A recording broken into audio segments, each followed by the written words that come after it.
आज हमारे साथ साजिया मैम हैं, साजिया इल्मी। वो साजिया इल्मी मैम जो हैं, उनका एक अखबार निकलता था सियासत जदीद, जो कि उर्दू का वन ऑफ द जो पहला अखबार था और बड़ा फेमस था, कानपुर से निकलता था। और साथ ही साथ में रिसेंटली इन्होंने एक आर्टिकल लिखा बड़ा इंटरेस्टिंग, थैंक यू अब्बू, और वो भी बड़ा इंटरेस्टिंग था।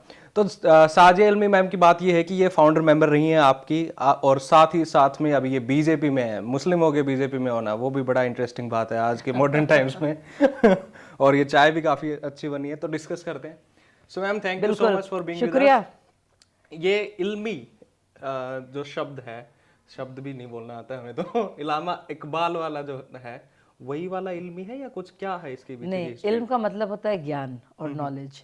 और हमारे वालिद साहब, अब्बा हमारे देवबंद की सेमिनरी, और देवबंद उस वक्त में, अभी तो खैर देवबंद ने का कैरेक्टर बदल गया है। देवबंद की जो जो इस्लामिक सेमिनरी है, तो वो बहुत ही, उसका जो पूरा बेसिक जो उसका वजूद था, जैसी थी वो, उसमें बहुत ही ज़्यादा आप देखेंगे बदलाव आए हैं। पहले वो एक नेशनलिस्ट सेमिनरी मानी जाती थी। जब जब लड़ाई चल रही थी अंग्रेज़ों से, और वो तब देवबंद का बड़ा क्लियर स्टैंड था कि भारत की आज़ादी में सिर्फ भारतीयों को ही ये देश मिलना चाहिए, और उन्होंने अंग्रेज़ों से लड़ाई भी का मोर्चा भी खोला था।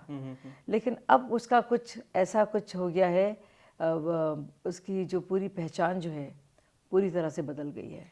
तो उस दौर के उस दब मेरे वालिद साहब वहाँ पढ़ते थे, और बहुत बड़े एक जीनियस थे हमारे वालिद साहब। चाहे उर्दू हो या फ़ारसी हो या यूनानी मेडिसिन हो या फिर मंतक हो, लॉजिक, अच्छा। उस सब में उनकी महारत थी। तो पूरे समझिए एशिया के सबसे बड़े इदारों में से एक देवबंद में एक इल्मी का खिताब उनको, जब वो 17-18 साल के थे तब उनको मिला था। फोटोग्राफिक माइंड था उनका, देखती हर चीज़ दिमाग में आ जाती थी, और बहुत ही इनकलाबी थे हमेशा से। तो कानपुर की लाइफ कैसी थी तब की, और वो भी एक मुस्लिम कंजर्वेटिव जी, फैमिली और की? मेरे सब भाई बहन काफ़ी मुझसे बड़े हैं उम्र में, और पता नहीं मैं क्यों आ गई, पर मुझे आना था तो मैं आ गई इस धरती पर। बड़ी अजीबोगरीब थी, बहुत ही टफ लाइफ थी वो। मतलब आप सोच नहीं सकते हैं कि, मुझे तो यकीन नहीं आता कि हमने मुझे ने एक उर्दू लिखने की एक नज़्म मैंने कोशिश की थी कि हम भूल भी गए कि हम क्या थे। क्या बात। जब दुपट्टे के आगे सरकने से एक एक जुल्फ सहमती थी, तो वो वक्त था। और हम लोग, हमारी परवरिश वैसी ही हुई। अम्मी बुरखा पहनती थीं, हमारी खालाएं सारी बुरखा पहनती थीं। जो भी महिला घर पे आती थी किसी भी मकसद से, वो बुरखा पहनती थी। हम आसपास के घरों में जानते थे तो पूरा मुस्लिम इलाका, हम बाहर निकलते थे तो अगर अगर रिक्शे से जा रहे होते तो हमें अपने स्कर्ट पर एक दुपट्टा डालना पड़ता था, ऐसे बांध कर, और ऐसे, ताकि ऐसे जाएं। कभी कभी दुपट्टा नहीं मिलता था तो एक बार मैंने तौलिया डाल दी थी और मुझे इतनी डांट पड़ी थी कि तुम कैसे जा रही हो। तो बहुत अजीबोगरीब हरकतें होती थी। और मैं, आप यकीन नहीं करोगे आदित्य, मैं सोचती रहती थी ऐसा क्यों हो रहा है, मेरे भाई को तो नहीं करना पड़ रहा है, ये मर्द मुझे क्यों देख रहे हैं, ऐसा क्या है। और मैं 9-10 साल की थी, तो मैं समझ गई थी बच्ची होना या लड़की होने का मतलब है कि आप कुछ अलग है। और उससे मुझे बहुत तकलीफ़ थी। वो मैं सवाल पूछती थी कि अम्मी ने हमें अपने पेट में रखा 9 महीने सबको, लेकिन हम अब्बा का नाम लेते हैं, अम्मी का नाम क्यों नहीं लेते। क्यों सब लड़की, अगर किसी लड़की को खाना बनाने का शौक़ भी ना हो, क्यों वो सर्व करे। क्यों जब सारे मर्द खाना खा लें औरतें इंतज़ार करें। और मर्द चीखें चिल्लाएं, सियासत की बात करें, दुनिया में ये हो रहा है, रूस में वो हो रहा है, फला फला जगह ये हो रहा है, फ़िलिस्तीनी भाइयों के साथ ये हो रहा है, औरतें क्या करें। चिकन कैसा बना है, खिचड़ी गर्म हो गई, बिस्तर लग गए, लिहाफ अंदर हैं। मुझे समझ में नहीं आता था जो सारी बातें हो रही हैं उनका टॉपिक अलग अलग क्यों हो जाता था, सिर्फ इस वजह से कि आपका शरीर अलग है। ये मुझे समझ में नहीं आती थी बात, और मैं बड़ी परेशान रहती थी, ऐसा क्या है। मतलब आपके एनाटमी तो अलग है, पर इसका मतलब ये तो नहीं है कि आपके ख्वाब, आपकी सोच, आपके विचार, आपका आचार सब बदल जाएगा। तो भाई वही गुर्दे जो आदमियों में वो औरतों में भी हैं, वही डिओडेनम, एसोफेगस, वही जी। जीभ, वही दिमाग, वही सब, वही हार्मोन्स जो हैं वो अब तो बाद में पढ़ते हैं, चाहे वो डोपामिन हो, सेरोटोनिन हो, ऑक्सीटोसिन हो, वो सब है। तो ये समझ में नहीं आ रहा था कि भाई सिर्फ महिला बनकर आप एक अच्छी बेटी, आदर्श नारी, आदर्श एक बहू, और बहुत ही प्यारी सी ऐसी फर्मा बरदार बीवी बनकर और एक बहुत नेक माँ बनकर, बिल्कुल निरूपा राय की जो ज़िंदगी आप गुजारेंगी, जो टीवी में देखते थे ना आप, कि और या फिर आप कुछ ऐसा करेंगी जो आपका दिल कहता है, जो आपका दिमाग बताता है, जो आपको मजबूर करता है, जो आपको सोचने पर, कहने पर, कुछ करने पर मजबूर करता है, जिसको लेकर आपको गुस्सा आता है, जिसको लेकर आप बहुत परेशान हो जाते हैं, जिसको लेकर आपको होता नहीं, I will not tolerate this nonsense, ऐसी भी तो चीज़ें हैं ना, पर वो अलाउड ही नहीं था। ये कैसी पागलपने की बातें कर रही है, और सब ऐसे ही सोचते थे। फिर मैं बड़े लड़ झगड़ कर, तो सेंट मेरीज कानपुर से मैं वहाँ पे मैं हेड गर्ल बनी। वहाँ पे भी अरे पहली मुस्लिम है जो हेड गर्ल बन गई है, अरे मुस्लिम भी हूँ भाई, छोड़ दो मुझे। तो आइडेंटिटी ना, लड़की मुस्लिम, लड़की मुस्लिम, ये बिल्कुल मुझे सताती रही। अच्छा। मैं क्योंकि कभी कभी आप चाहते हैं कि आप सिर्फ ये ना हो, मतलब आप आदित्य हैं, आप पुरुष हैं, लेकिन आप चाहते हैं कभी कभी आप सिर्फ एक इंसान बने, कभी कभी आप चाहते हैं आप सिर्फ एक अननोन हस्ती बने जो जो चाहे कर सकता है। होता है ना ऐसा, कभी कभी वक्त होता है, आप कभी कभी देख रहे होते हैं क्षितिज को या पहाड़ों को और आप सोचते हैं मैं कौन हूँ, कहाँ हूँ, क्या हूँ।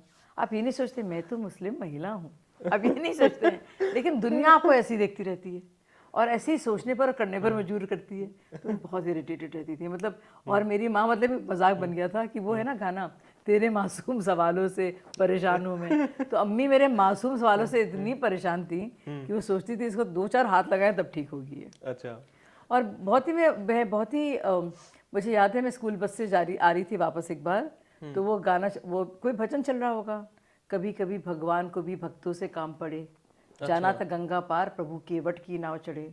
अच्छा, तो मैं मेरा बार बार बज रहा था, तो मेरे दिमाग में उन दिनों हमारे घर में रमज़ान था, तो उतर के आए अपने सेंट मेरीज गवर्नमेंट से इस अपना बस्ता सा लेकर, और सब लोग नमाज़े की तैयारी कर रहे हैं, अभी भैया अफ्तारी होगी और सब भैया पकौड़े वकौड़े तले जा रहे हैं, सब जाना माजे बिछा रहे हैं कि भैया वक्त आ गया, हो कब वक्त आएगा सब, और सब अल्लाह अल्लाह की बातें कर रहे हैं और हम ज़ोर ज़ोर से गा रहे हैं कभी कभी भगवान को भी भक्तों से काम पड़े, जाना था गंगा पार प्रभु केवट की नाव चढ़े। हमारी नानी ने देखा, ये तुम क्या गा रही हो अम्मी ने कहा ला हौल वला कुव्वत, अच्छी अच्छी बातें कर लो, घर में आई हो, कुछ अल्लाह का नाम भी ले लो, ये क्या है प्रभु केवट के नाम चढ़े, क्या केवट केवट तुमने लगा रखा है। तो मेरे, क्योंकि धुन मेरे दिमाग में थी, तो बहुत ही वो लोग शॉक्ड होते थे मेरी बिहेवियर से। और मैं बहुत ही इस तरह की बातें करती थी जो सिर्फ लॉजिकल होती थी, लेकिन लोग नहीं समझ पाते थे। मैं कहती थी कि भाई अगर हम लोग रोज़े यहाँ रख रहे हैं, सुबह सुबह उठ रहे हैं, सनराइज़ टू सनसेट, और अफ्तारी कर रहे हैं, तो आप बताइए साइबेरिया में लोग क्या करते थे।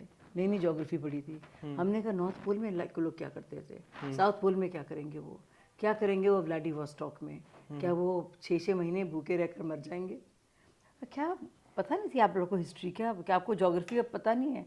आपके टीचर्स कैसे थे, आपके ज्योग्राफी टीचर जो थे बहुत ही बेकार किस्म के इंसान थे।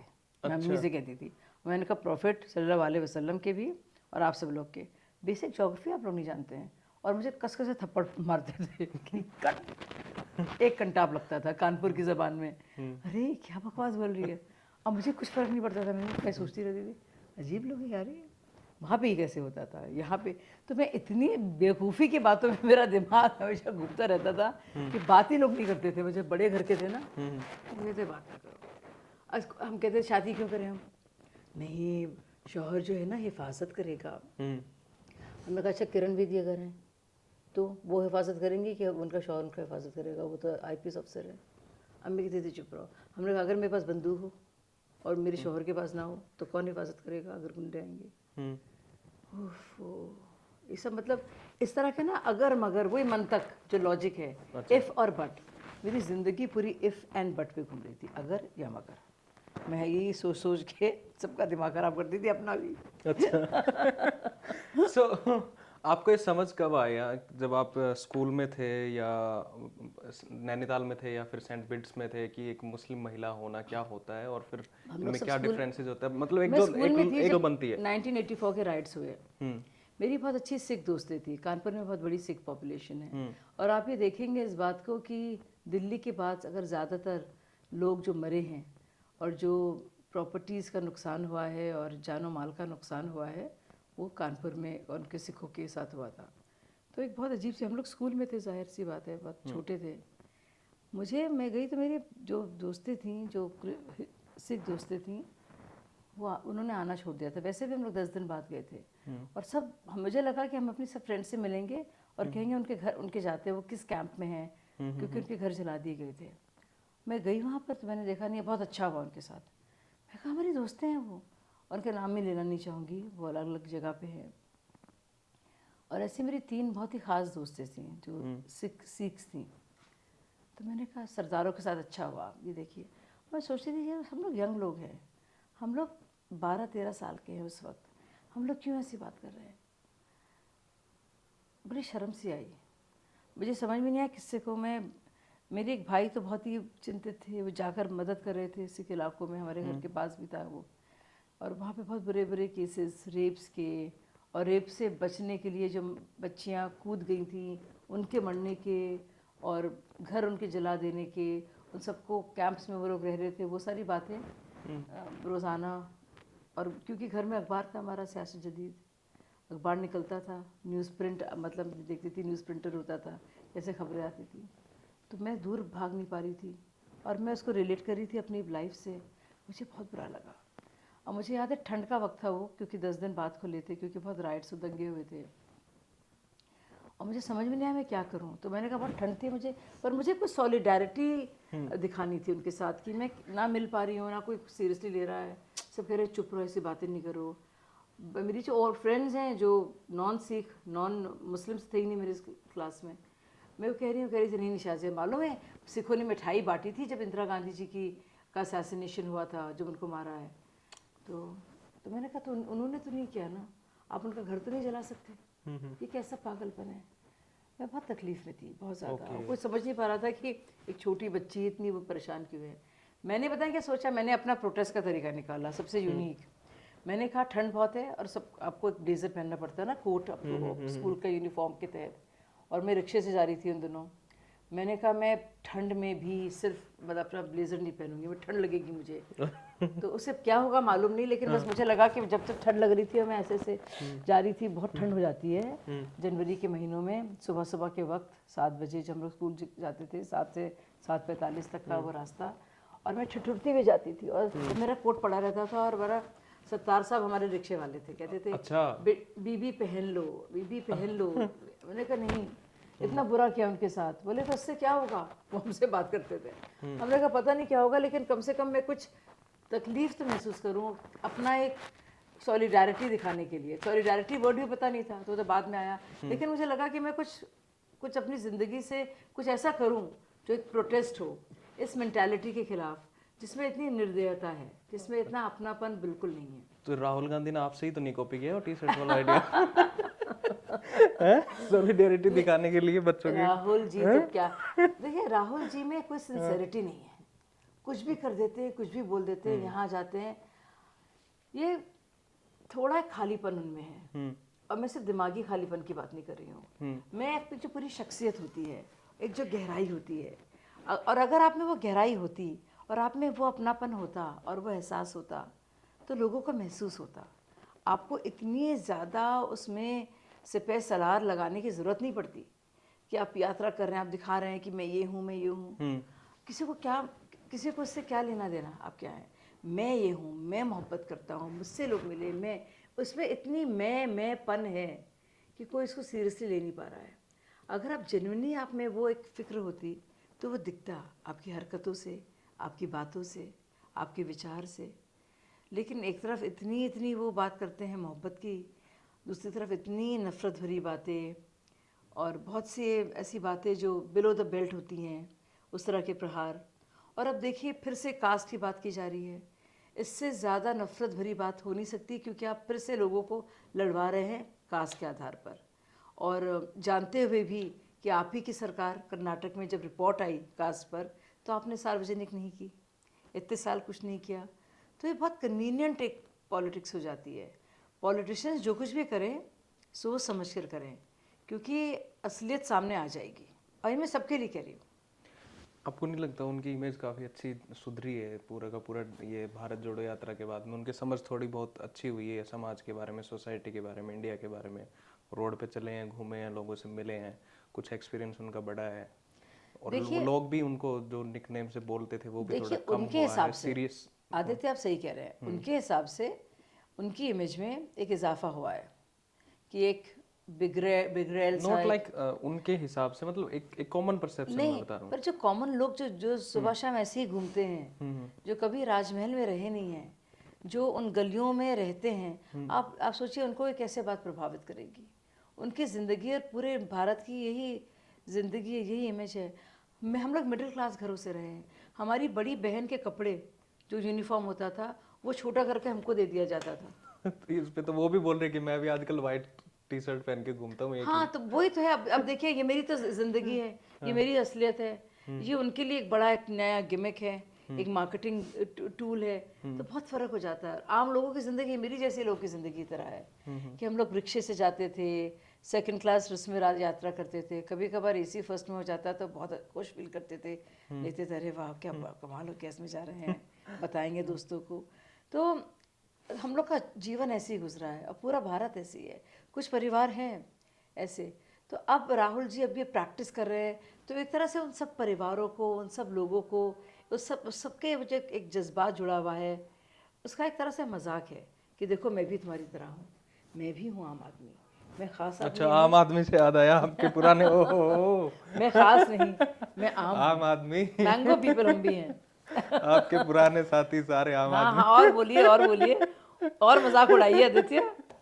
वैसे अच्छा, बेवकूफ बन गई मैं, बहुत अच्छे से बनी। अब देखिए मुझे लगता था मैं बड़ी आइडियलिस्ट हूँ, है ना, होता ना, हम लोग ग्रो अप होते हैं कि मैं बहुत आप और वो भी बन गए, वो क्या क्या नाम है उनका, वो कुमार विश्वास, वो भी बन गए। और भी कई हैं। हाँ, पर सबसे पहले मैंने छोड़ा पार्टी को, सबसे पहले कुमार विश्वास जी अच्छा, रहे। आप बन गया, बनाया गया? नहीं, मुझे लगता था मैं कुछ बेवकूफ़ी होगी मेरे अंदर कि मैं समझ नहीं पाई। लेकिन मुझे लगा कि जो जो लोग बेवकूफ़ी सोचते हैं, मुझे लगा उस वक्त कि वो, मुझे उस वक्त लगा कि वो दरअसल आदर्शवाद है। अच्छा, मैं देश के लिए कुछ अच्छा कर रही हूँ। मैं न्यूज़ एंकर थी, स्टार आप न्यूज़ न्यूज में। एंकर में भी, न्यूज एंकर रह के भी ऐसी बात कैसे सोच सकते हैं कि एक पॉलिटिकल पार्टी आदर्शवाद के नारे पे या आदर्शवाद पे चलेगी एक डेमोक्रेसी में? वो तो पॉलिटिकल पार्टी थी नहीं, तब एक सिर्फ जब अन्ना हजारे आंदोलन था वो। मुझे और अरविंद तो बाकायदा कसम खाते थे, बहुत बार उन्होंने इस पर प्रतिज्ञा की थी कि वो कभी पार्टी बनेगी नहीं, ये एक मूवमेंट है। तो हमें लगा कि हम एक्टिविज्म कर रहे हैं, एक भ्रष्टाचार को उजागर करने के लिए कुछ लोग जमा होकर उसके खिलाफ लड़ रहे हैं, बेहतर कानून को ला रहे हैं ताकि देश लुटे ना। और बहुत आसान था भी, आप एंकर बने रहते। अब हमारा भी शुमार सब जो बेशुमार एंकर्स है उनमें से एक होता। हम ये भी ठीक ठाक है, क्या दिक्कत है? अब भी ठीक ठाक है। हाँ, हम बड़े खुश हैं। वो शायद हम बहुत दिनों तक नहीं कर पाते, क्योंकि अभी लगता है एक पार्टी में है तो खुलकर उस पार्टी के साथ काम कर रहे हैं। तब लगता है कि शायद गाहे बगाहे आपका चैनल अगर किसी एक पार्टी की तरफ है तो आप उसके लिए काम करते। तो हम डायरेक्टली काम कर रहे हैं जो हमें करना हाँ, मतलब बात है तो वही है। है। तो मुझे वो आपने सच्चाई कह दी है कि एक चैनल की सच्चे लोगों इनडायरेक्टली करती है, इससे अच्छा डायरेक्टली कर रहे ये है कि उनको पैसे बहुत मिलते हैं, मुझे पैसे नहीं मिल रहे हैं, तो ये बहुत तकलीफ हैं। है वैसे उसको। पैसे वैसे क्या कहाँ से कमाते हैं? What do you do for living? What I do for a living is that I live a lot on my own funds that I've invested very well, and I keep going back to family whenever I need something. And then when you take a place, you take it on loan and make sure that you keep giving your installments. Because if you're committed to the idea of not being corrupt, you will. There are many opportunities. ये बहुत ही tough balance होता है, और मैं इसमें भी बहुत बेवकूफ़ हूँ कि आप बहुत सारी चीज़ें जो संभव है आप कर सकते थे और कर सकते हैं, लेकिन आप करेंगे नहीं क्योंकि आपने इतनी ज़्यादा उसकी बात की है। वो ऐसी है वो चीज़ है जिसने आपको इतना परेशान किया है कि आप अपना करियर छोड़कर, घर बार छोड़कर सड़कों पे निकल पड़े थे। निकलो बाहर मकानों से, जंग लड़ो बेईमानों से। तो अगर हम ही वो करेंगे तो बहुत बुरा लगेगा। तो आप अपने मीन्स में रहते हैं और आप अपनी अर्निंग्स जो आपकी रही हैं, क्योंकि मैं तो बहुत साल कॉर्पोरेट वर्ल्ड में रही हूँ और बहुत अच्छी मेरी जॉब रही है। अच्छा जी जी जी। अच्छा, मैम एक बात बताओ, आप जैसे हम कानपुर की आपने रिलीजन की बात करी, तो मेरा एक स्ट्रेट क्वेश्चन है आपसे कि what is religion for you, what is Allah for you, what is your definition of religion और अल्लाह, योर अंडरस्टैंडिंग? मेरी खुद की अंडरस्टैंडिंग, अल्लाह मेरे लिए करुणा है, कंपैशन है, प्यार है और इंसानियत है। मैं वाकई में सोचती हूँ अगर आप सूफीवाद पढ़ेंगे या आप पढ़ेंगे अद्वैतवाद, तो आप देखेंगे कि वो सब एक ही है। तौहीद, oneness, non duality, Sufism. Non duality, Ek Onkar, Satnam. और मैं वाकई में, और ये बात मैं फिर से 12-13 साल की थी कि मुझे इस बात का एहसास था। इस तरह के शब्द नहीं थे, लेकिन मैं सोचती थी कि भाई मुसलमानों को भी उसी अल्लाह ने बनाया है जिस परमेश्वर ने हिंदुओं को बनाया है, जिस गॉड ने क्रिश्चियंस को बनाया है। सब लोग। और वो विवेकानंद ने क्या इतने साल पहले वो बात कह दी, that all roads lead to one god. One god और वन तो अब ऑल हमें समझ रिवर्स आता लीड था टू ये वन। सब बेवकूफ़ी क्या चल रही है, ये क्या पागलपन है। और मैं सच बताऊँ आपको, मैं बहुत ही एक हिकारत, एक वर्ड है उर्दू का, बड़ा अच्छा क्या वर्ड क्या है, होता है हिकारत? डिस्डेन। मतलब कि मैं बहुत ही, जब जो लोग कम्युनल बातें करते हैं ना, हम मुस्लिम, वो काफिर, हम हिंदू, तुम मलिच, और तो मुस्लिम है। मेरे बारे में भी जब मैं स्कूल फ्रेंड्स से मिलने आती थी घर पे, कहती थी अरे इसको घर ले आई हो देखो, और मैं सुनती थी। मुझे पता है अपने लिए बुरा नहीं लगता था, मुझे उनके लिए बुरा लगता था। और मेरी जो खाला मामू कहते थे बच के रहना, तुम बहुत काफिरों में घूम रही हो, ये बड़ी हिंदुआनी तुम्हारी सोच हो रही है। बहुत हर जगह होता था, ये हर जगह होता था। तो मुझे पता है, मैं आपको यकीन नहीं करूँगी, मुझे उनके लिए बुरा लगता था। मैं उनके लिए कहती थी, सद्बुद्धि वर्ड पता नहीं था, ये नहीं दुआ कर सकती थी भैया अल्लाह इनको कुछ अकल दे, नेक रास्ता दिलाए, सिरातल लजीना दिखाए। लेकिन तब तो पता नहीं थे सब कुछ, क्योंकि वो वर्ड्स की अवेयरनेस जो होती है बात बाद में आती है।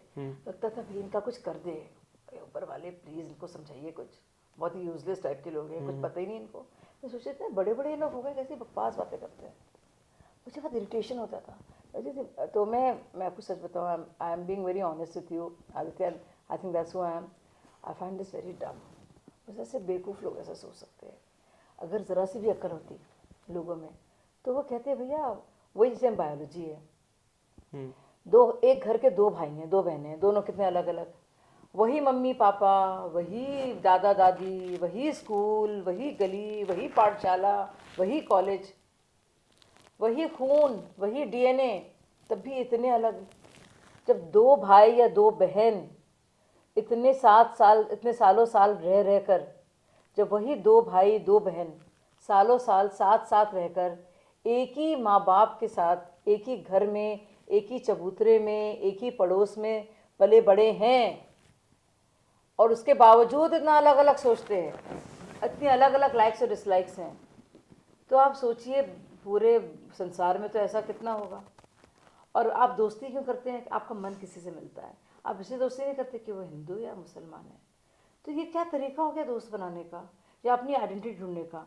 हम भी नमाज़ पढ़ते हैं, तुम भी नमाज़ पढ़ते हो, हम लोग बेस्ट फ्रेंड्स हैं। नहीं, मुझे फुटबॉल पसंद है, तुम्हें क्रिकेट पसंद है, मुझे पहाड़ पसंद है, तुम्हें समंदर पसंद है।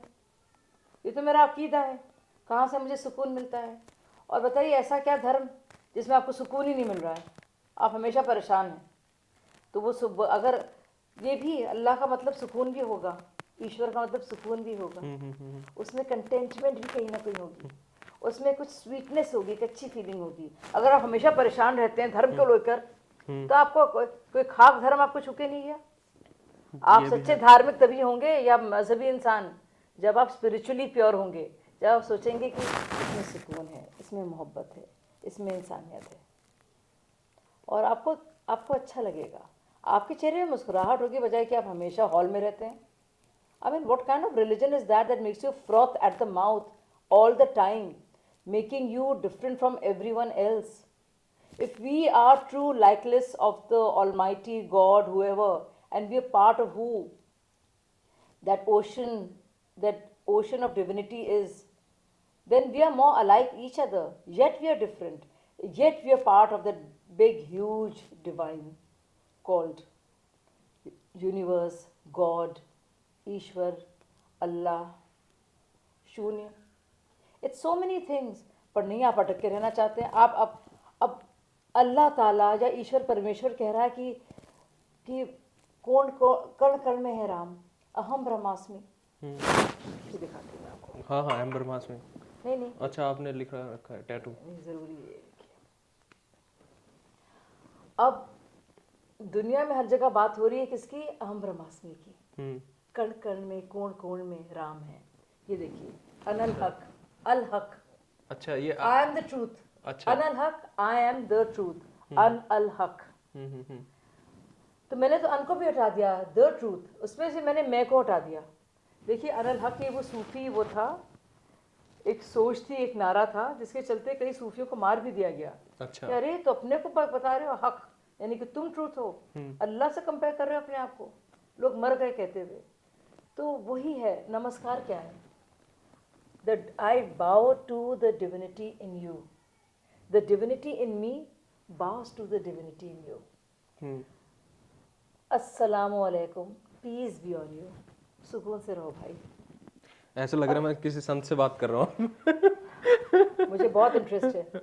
अच्छा, मेरी ये यात्रा है। इस यात्रा के बारे में बहुत कम लोग जानते हैं। मैं इसी से लेकिन अगर ये सारे, हाँ। चाहे वो सलमान चिश्ती भाई मेरे हैं जो गद्दी नशीन है दरगाह के, चाहे सदगुरु, चाहे श्री श्री जी जिनके साथ मैंने बहुत वक्त गुजारा है, सिस्टर शिवानी मेरी बहुत प्यारी, जिनका मेडिटेशन में रोज करती हूँ। अच्छा।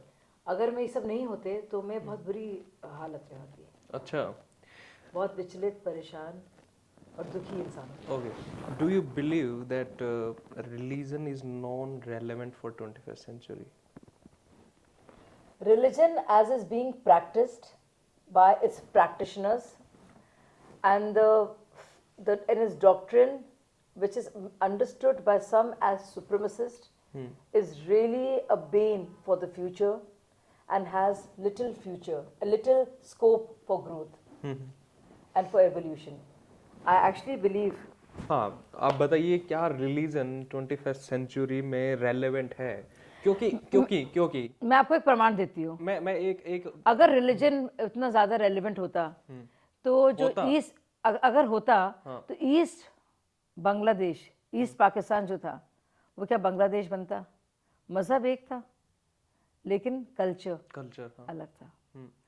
आप बताइए, मैं जो हूँ शाज़िया इल्मी, यूपी के रहने वाली, कानपुर की पढ़ी लिखी, आप बताइए मेरा एक हैदराबाद की परिवार से या कश्मीरी मुस्लिम परिवार से और उनके कल्चर से लेना देना मेरा कम है, बल्कि यूपी की जो मेरी जो बेस्ट फ्रेंड्स रही हैं, सुप्रिया गर्ग और शालिनी शर्मा, जो कानपुर में मेरे साथ पली बड़ी हैं, उनके साथ मेरा उठना बैठना रहा है। मेरा कल्चर उनसे ज़्यादा सिमिलर है कि बोस्निया के किसी मुसलमान से या चेचनिया के किसी मुसलमान से या फिर सऊदी के किसी मुसलमान से या फिर कश्मीर के किसी मुसलमान से या फिर हैदराबाद के किसी मुसलमान से। आप खुद सोचिए, जिस दाल चावल, अरहर की दाल चावल का जिक्र मैं करूंगी वो जानती होगी उसका फ्लेवर क्या है, तड़के में क्या है उसके, उसकी क्या खुशबू है।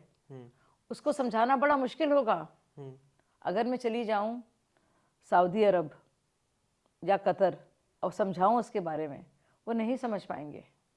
तो सभ्यता और कल्चर जो वहाँ से आती है जहाँ से आप पले बड़े हैं, जो वाकई में आपकी सरजमी है और जो आपकी भूमि है, वो वहाँ से आती है।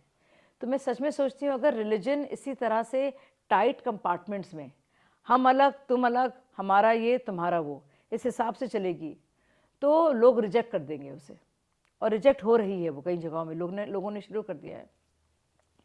आप देखेंगे यूरोप में इतने कम मुल्क रह गए हैं जहाँ पे लोग बाकायदा चर्च जा रहे हैं। संडे गोइंग चर्च गोअर्स की जो संख्या है बहुत कम हो गई है। जापान में आप देखिए, ईरान में आप देखिए, औरतें बाकायदा उतार रही हैं बुरखे और दुपट्टे कि हमारे पर नकाब और चादर, कि हमें नहीं पहनना है ये आप ना ला दिए हमारे सर पर। प्रोटेस्ट हो रहे हैं। तो जब तक ये एक मज़हब आपको एक पिंजड़े में बांध देगा और कहेगा इस पिंजड़े के तुम कैदी हो, पंछी हो, तब छटपटाएगी आपके अंदर की आत्मा और कहेगी नहीं, हम पंछी उन्मुक्त गगन के। अच्छा, इसमें भी बड़ी इंटरेस्टिंग चीज है। और नहीं हाँ। लेकिन अगर उसी मजहब में स्पिरिचुअलिटी हो, अध्यात्म हो, एक साथ रहने की एक समझ हो और वो प्यार हो जो कि इंसान को इंसान से होता है, जो इंसानियत का तकाजा है, तो वो बहुत ही एक बहुत ही खूबसूरत सी एक वो माला है जिसमें सब तरह के फूल पिरोए गए हैं। उसमें बहुत अच्छे अच्छे फूलों की खुशबू है और वो आपके साथ है। वो ही आपकी फिर आपके लिए सब वो सब होगा। उसके उस माला को आप जपें तो आप सच में आप मजहबी भी होंगे, आध्यात्मिक भी होंगे, बेहतर इंसान भी होंगे, बेहतर मुसलमान भी होंगे। इसमें एक चीज़ ये है कि कल्चर और रिलीजन की आपने बात करी।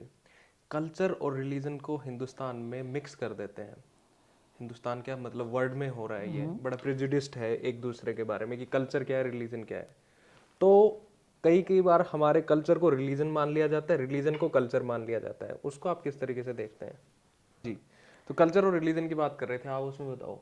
देखिए ये कल्चर था। अब अल्लामा इकबाल साहब जो पोएट फिलोसफर बन गए पाकिस्तान के, आज़ादी या कहना चाहिए विभाजन के बाद, पहले क्या कहते थे वो, है राम के नाम पर है हिंदुस्तान को नाज, अहले नज़र समझते हैं इनको इमाम हिंद। क्या बात है।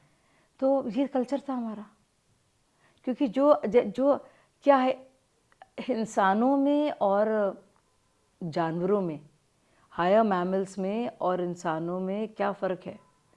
The ability to tell stories, believe the stories, and talk about your history and shared history, and create a tale or a narrative for yourself that makes you look beyond. यही फ़र्क है। अब आप देखेंगे कि इसी से और वही हिस्सा है जहाँ पे हम पलते बढ़ते हैं, जो हमें माएँ कहानियाँ बताती हैं, जो दादियाँ हम जो किस्से सुनाती हैं, उसी को पल पढ़ के हम बड़े होते हैं। तो हम बिहार के हों, यूपी के हों, मध्य प्रदेश के हों, अगर एक ज़मीन और एक तरह की वहाँ की गाथाएँ हमको एक मुतासिर करती हैं, प्रभावित करती हैं, तो उसकी जो कसक है ना, वो हमेशा अंदर रहती है हमारे। हम छोड़ नहीं पाएंगे आसानी से उसको, ये समझिए। तो यही है कि लामा इकबाल साहब बहुत बदल गए, लेकिन ये थे श्री कृष्ण राम थे, जन चेतना जनमानस का हिस्सा थे। मैं जा रही हूँ स्कूल सेंट मेरीज कॉन्वेंट में डर डर के, क्योंकि स्कर्ट पहनना था, वही लोग देखेंगे, वही तौलिया डाल डाल के, दुपट्टे डाल डाल के ऐसे बैठकर कि कोई देख ना ले भाई ऐसे। और वही कभी कभी अब्बा लेने आ जाते थे हमको एम्बेसडर कार से पुरानी हो, और हम कहते थे, हम लौटते थे, हमने कहा अब्बा हमें देखना है, देखिए वहाँ पे दशहरे का। और वही अब्बा और वही मैं जो अपने कंधे पे चढ़ा के देखो, और मैं देखती थी रावण जल रहा है, और मेरी सब फ्रेंड्स बात करती थी, और मैं बड़ी गुजिया वगैरह खाती थी। मेरा तो सब खाने पीने पर ही फोकस था। त्यौहार मतलब अच्छा खाना, अब हो गया त्यौहार मतलब हंगामे, पर पहले था अच्छा खाना, अभी भी है अच्छा खाना। हाँ, तो मेरा तो वही है, देखिए सिवई में सिवई और कुछ पैसे ईद पर सिवई और ईदी, और दिवाली में गुजिया और बहुत कुछ अच्छी मिठाइयाँ और मेवे। तो ये बहुत क्लियर था मेरा सीन हमेशा से। तो मैं देखती थी वो, और आप सोचिए जब बचपन से आप देख रहे हैं अपने पड़ोस में, अपने घरों के आसपास रावण दहन को, भगवान राम के किस्से, और तो आप इसका एक्सप्लेन कीजिए। जितने भी मुस्लिम इलाके हैं, मैं चमनगंज इलाके की हूँ, कानपुर से, जब रामायण आता था, बहुत हम लोग फिर से बहुत छोटे थे, तुम आप पता नहीं था, आप तो पता नहीं पैदा हुए थे कि नहीं। पैदा ही 95 में। हाँ, तो तुम बहुत देर में आए हो इस धरती पर, हम बहुत पहले से हैं तुमसे, यकीन नहीं करोगे। मैं देखती थी कि अम्मी, खाला, सारे हमारे मामू, पूरा इलाका उस 2-1 घंटे के लिए संडे के दिन सब कुछ शांति, अच्छा, सब हाँ भाई, क्योंकि रामायण आ रहा, और इतने रुचि से देखा जाता था, और उसमें इतनी बहस होती थी उस पर, और उस पर इतना सोच विचार होता था। ये हैं हम, इसे कोई हटा नहीं सकता, कोई भी नहीं हटा सकता। लोगों ने कोशिशें की हैं, लेकिन वो नहीं हुआ ना, वो नहीं हुआ। अच्छा, इसमें मैम एक अभी थोड़ी पॉलिटिकल बात करते हैं। Exploitation of religion for the political gains, different parties, और आपकी पार्टी तो महारत है उसमें, क्या कहना चाहेंगे? आपने जजमेंट पास कर दिया। हाँ, मैं जजमेंट हाँ, देखो में बस मतलब वाह ये भी कॉमन वाह, परसेप्शन है, एक कॉमन परसेप्शन है। सही, वो ठीक है। देखिए इतने सालों से हम क्या देख रहे हैं, मैं तो उसी कानपुर चमनगंज के पड़ोस की पली बड़ी मुस्लिम लड़की हूँ, और मैं देखती हूँ कुछ बदलाव हुआ नहीं हमारे आसपास। समाजवादी पार्टी कितने साल रही, बसपा रही, कांग्रेस रही, और ये बात मैंने जाकर पूछी। एक चांद साहब है, वो कानपुर में रहते हैं, और हमारी पुरानी गाड़ी को चलाते हैं बहुत सालों से, अभी भी, क्योंकि सियासत जदीद निकलता है, परेशान हाल में ही सही, लेकिन निकलता ज़रूर है। लेकिन तो मैं उनसे पूछती हूँ कि क्या बदला, इन्होंने चांद साहब ने क्या कहा, बोले कुछ बदला नहीं हमारे लिए बिटिया, वैसी की वैसी है सब कुछ। बीबी जी हमारे यहाँ क्या बदला, हमारे यहाँ बस ये है कि मेरे पास एक कार्ड आ गया है। और ये क्या था, वो जनधन कार्ड की बात कर रहे थे, ये उन्होंने कहा। एक लियाकत है, उसने मुझे क्या बताया, अब भी कुछ बदला नहीं है, लेकिन हाँ क्योंकि खेती में हम लोग रहे हैं तो हमें किसान निधि में कुछ मिल जाता है। एक ड्राइवर है रईस, वो भी उस इलाके का है, जौनपुर का है, बोला हम तो देखिए सपाई हैं और सपाई रहेंगे, हमारे तो मस्जिदों से कह दिया जाता है कि सपा को वोट दो। लेकिन हम बताएं, अम्मी ने कहा हमारी कि देखो पूरे कोविड के दौरान खाना मिला है, उसमें योगी जी का फोटोग्राफ आता था, तो हम इस बार दे रहे हैं क्योंकि बुरे वक्त में खाना खाया है। सोचिए कितनी यूनिक सी ये बातें हैं। तो देखिए बहुत बातें आप कर लें धर्म की और ज़ात की, पर घूम फिर कर मेरी ज़िंदगी, आपकी ज़िंदगी, और अगर ख़ास तौर से एक गरीब इंसान हो जिसके पास कुछ भी नहीं है, उसकी ज़िंदगी कैसे बेहतर हो रही है, राजनीति का असर एक गरीब इंसान की ज़िंदगी पर कैसे पड़ रहा है, मुझे लगता है ये होना चाहिए एक पॉइंट ऑफ डिस्कशन। हम लोग ने इतना पार्टीशन से पहले, पार्टीशन के बाद, हिंदू मुस्लिम आइडेंटिटी और फिर मंडल कमंडल के वक्त कितना कास्ट आइडेंटिटी पर इतनी बातें की हैं, इतने हम लोग ने किस्से कहानियाँ लिखे हैं, रिसर्च की है, रिपोर्ट्स बनाई है, बहस मुबाहिसे करे हैं, हम लोग इस पर क्यों नहीं कहते? इतनी ज़रूरी बात है कि भाई असली असर क्या हो रहा है, असलियत में क्या हो रहा है, असरदार क्या चीज़ है। तो देखिए वो तो हमेशा वो लड़ाइयाँ रहेंगी क्योंकि आइडेंटिटी से हम लोग अपने को देखते हैं। एक मुसलमान के लिए वो मुसलमान है, हिंदू हिंदू धर्म को मानेगा, जो चाहे अहिर हो, चाहे स्वर्ण हो, चाहे वो जाट हो, चाहे वो गुज्जर हो, वैसे ही अपने को देखेगा। लेकिन इन सब लोगों को क्या जोड़ता है? एक चीज़ जोड़ती है इंसानियत, वो जो अद्वैतवाद और सूफीवाद कहता है। दूसरी चीज़ क्या जोड़ती है?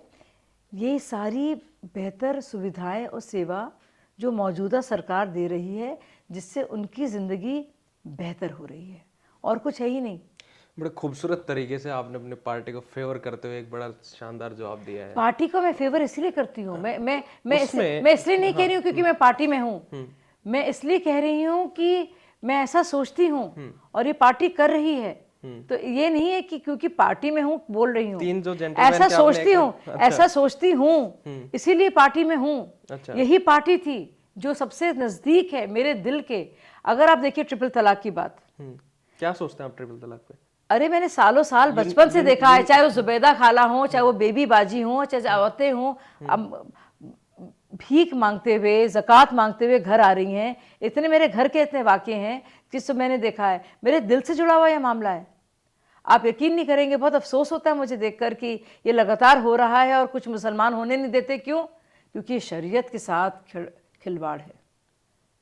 किसी को पता भी नहीं असली शरीयत क्या है। लोग ये भी नहीं जानते थे कि और मुस्लिम देशों में नहीं होता है। लेकिन नहीं, आप एक लड़की को, मुसलमान बच्ची को या औरत को या ज़ईफ़ औरत को भी हमेशा डर में रखना चाहते हैं। कभी भी तलाक हो जाएगा, एक और बीवी आ जाएगी, इसको आप फेंक देंगे, कहाँ जाएगी वो? मतलब आप सोचिए कितना शर्मनाक है। लेकिन हमारी ये जो सेक्युलर पार्टी डिफेंड करती हैं, तो जो असली माइनॉरिटी है, माइनॉरिटी में भी माइनॉरिटी, भाई मुसलमानों को माइनॉरिटी कहा जाता है, हालांकि बहुत बड़ी उनकी संख्या मतलब है, जो भी कहा जाता है। अब उन मुसलमानों में भी जो माइनॉरिटी है, जो कि औरत है, उसके तरफ तो आप बोल नहीं रहे हैं। बड़ी बड़ी बातें आप माइनॉरिटीज़ की कर रहे हैं। वाह भाई वाह, मतलब किसको बेवकूफ़ बना रहे हैं। अब आप बुनियादी चीज़ें देखिए कर्नाटक में क्या हुआ। वो तस्वीर मुझे, मैं भूलती नहीं, हिजाब पर जो बच्ची जा रही थी, बहुत से लोग आए और वो मना कर रहे थे। मैंने पूरी मुखालफत की कि नहीं, ये सब लोग एक गुट बनाकर आप एक मुसलमान बच्ची के खिलाफ बोल रहे हैं और ये गलत है। लेकिन साथ ही में पहले हिजाब फिर किताब, ये कहाँ से आ गया? ये ओवैसी जी बताएंगे क्या इस्लाम है। आप जानते हैं बुर्खा पहनना या हिजाब पहनना जो है एक लड़की के नफ्सियाती सफ़र में, जो साइकोलॉजिकल उसकी जर्नी है, उस पर कितना बड़ा डिसेबलर है, कितना उसके लिए नुकसानदेह है कि वो उसका सेल्फ एफेसमेंट वो दिखे नहीं। मैं हूँ ही नहीं, अपने को तुम इतना ख़त्म कर दो, क्यों भाई? अच्छा, बहुत से लोग कहते हैं नहीं हमारा धर्म है, हम करेंगे, ज़िद में आकर। अगर वो ज़िद चली जाती, ये रिलीजियोसिटी चली जाती, ये धार्मिक आइडेंटिटी चली जाती, तो क्या बचता? वो इंसान, उसका अल्लाह के लिए प्यार और उसका समाज में उसकी जगह, तब क्या बुरखे की स्कोप होता? इस्लाम में भी कहीं पे भी एसेंशियल प्रैक्टिस में नहीं है, लेकिन आपने बना दिया और पहना दिया, उड़ा दिया वो मौलानाओं ने, और जो पूरा हाँ, और सब लोग मान गए और यही इस्लाम हो गया। तो ये इससे लड़ना पड़ेगा ना। कौन कौन लड़ेगा बताइए? कांग्रेस पार्टी, समाजवादी पार्टी की क्या सोच है? उनको ऐसी औरतें भी चाहिए और ऐसे ही लोग चाहिए इसी तरह से, क्योंकि मौलानाओं के वोट लेने हैं। क्योंकि एक है all India Muslim personal law board, एक बॉडी है जिसमें अलग अलग मौलाना हैं जिन्होंने अपने को मुकर्रर कर दिया है खुद से ही कि हम हैं मौलाना, हम हैं यहाँ के जो हैं मुखिया लोग। इस्लाम में इसकी गुंजाइश नहीं है। अच्छा, ये आप ये बताओ, being a Muslim in the BJP, मन लग जाता है बीजेपी में? नहीं, मेरा बिल्कुल मन लगता है, क्योंकि मैं उस तरह के लोगों में से हूँ कि मैं मेरी आइडेंटिटी जो है, मेरी आइडेंटिटी क्या सिर्फ धार्मिक है? क्या मैं सिर्फ मुसलमान हूँ? आपकी मैं पॉलिटिकल भी हूँ। जो पॉलिटिकल पार्टी है उनकी भी क्या है? उनकी भी क्या है? ऑब्वियसली नहीं है। कितनी उनका चीजें वोट बैंक आप ये देखिए मैम, पूरा का पूरा बीजेपी का जो फाउंडेशन, जो सेट पैटर्न, जिसके वैल्यूज आइडियाज हैं, वो तो कम्प्लीटली एक रिलीजन को फेवर करना और दूसरे के खिलाफ। बिल्कुल नहीं है। अगर अगर बिल्कुल गलत आप कह रहे हैं। अगर बीजेपी के मैनिफेस्टो में राम मंदिर का निर्माण है, उनके मैनिफेस्टो में आर्टिकल 370 का हटना भी है, उनके मैनिफेस्टो में यूनिफॉर्म, उस चीज को उस चीज से बैलेंस कर रहे हैं। नहीं, मैं बैलेंस नहीं कर रही हूँ। मैं सोच रही हूँ कि इस पार्टी का मैनिफेस्टो क्या है, कि अगर राम मंदिर उनके मैनिफेस्टो में है, साथ में यूनिफॉर्म सिविल कोड भी है, साथ में आर्टिकल 370 भी है, मैं तीनों में उनके साथ हूँ। आप सोचिए, मैं मुसलमान हूँ, मैं जानती हूँ हमारे मुसलमान भाई किस तरह से देखते हैं अलक्सा मस्जिद को, जिसके बारे में पढ़ रहे हैं, और मक्का और मदीना को। मक्का और मदीना और अलक्सा मॉस्क जो है, एक बहुत ही ख़ास उनकी अहमियत है हर एक मुसलमान के दिल में। तो अगर हमारे हिंदू भाई जो हमारे पड़ोसी हैं, साथी लोग हैं, अध्यापक हैं, स्टूडेंट्स हैं, आसपास हर जगह है, उनके बीच में हम रह रहे हैं, वो एक राम मंदिर अपने लिए चाह रहे हैं, हम उस पर क्यों जिद करें? ये बात मैं एंकर थी तब से मैं कह रही हूँ। बात राम मंदिर की नहीं है, बात राम मंदिर से जुड़े हुए वोटों की है। तो अगर अब कांग्रेस पार्टी के मुसलमानों को वोट बैंक की तरह देखती है, उनको जहालत में रखती है, और उन मुल्लाओं को उन मुल्लाओं को प्रमोट करती है जो मुसलमान कम्युनिटी को पूरी तरह से बिल्कुल गरीबी में, गुर्बत में, जलालत में और तालीम के से हटाकर अंधकार में रखते हैं, तो क्या वो सही है? और अगर सारी पार्टियां एक मज़हब को बुला रही हैं और कह रही हैं नहीं, सबसे मनमोहन सिंह जी ने कहा है कि सारे संसाधन जो है ना इस देश के, उन मुसलमान उसके हकदार हैं। आपको क्या लगता है हिंदू भाई ऐसा क्या क्यों सोचेगा? क्या ऐसी कोई पार्टी नहीं होनी चाहिए जो अपने घर के लोगों को, खुद के लोगों के लिए कहे नहीं भाई हम हैं, तुम्हें अपोलोजेटिक होने की ज़रूरत नहीं है? जो था ना, गर्व से कहो हम हिंदू हैं, वो नारा क्यों आया था? क्योंकि एक शर्म से आपको कहना पड़ रहा था अपने ही देश में। क्यों आपने हिस्ट्री मिटा के रख दी? अरे भाई, अगर खिलजी ने जो किया है या महमूद गजनी ने किया है, उससे शाज़ी आलमी का कुछ लेना देना नहीं है, तो हमें ना पनिश कीजिए। लेकिन उन्होंने किया है कुछ, आप समझ रहे हैं? उन्होंने कुछ किया है जिसके बारे में कहना चाहिए, जिसके बारे में बात होनी चाहिए, जिसको मोड़ नहीं लेना चाहिए। नहीं, इससे बात खराब हो जाएगी। बात खराब तब होगी जब आप भागेंगे सच से। सच को देखिए, मैं सच को देखती हूँ, सारी बातें आपके जवाब दे रही हूँ। कितना मुश्किल होगा, कोई भी बताएगा आसानी से जवाब नहीं देगा इस पर, चाहे वो हिंदू या मुसलमान, लेकिन मैं दे रही हूँ क्योंकि मैं सच है, और सच जब बोलता है सच, सब सुनते हैं सच को। सच की आवाज़ सबसे प्यारी होती है। तो आप एक बात बताओ मेरे को, ये आप कह रहे हैं कभी कुछ नहीं मांगा, पॉलिटिक्स में लोग एम्बिशंस होते हैं सबके, महत्वाकांक्षाएं होती हैं, उनको पूरा करने के लिए आते हैं। कई लोग छुपाते हैं हम देश सेवा कर रहे हैं, समाज सेवा कर रहे हैं, जो कि अपने आप में एक अबसर्ड बात है।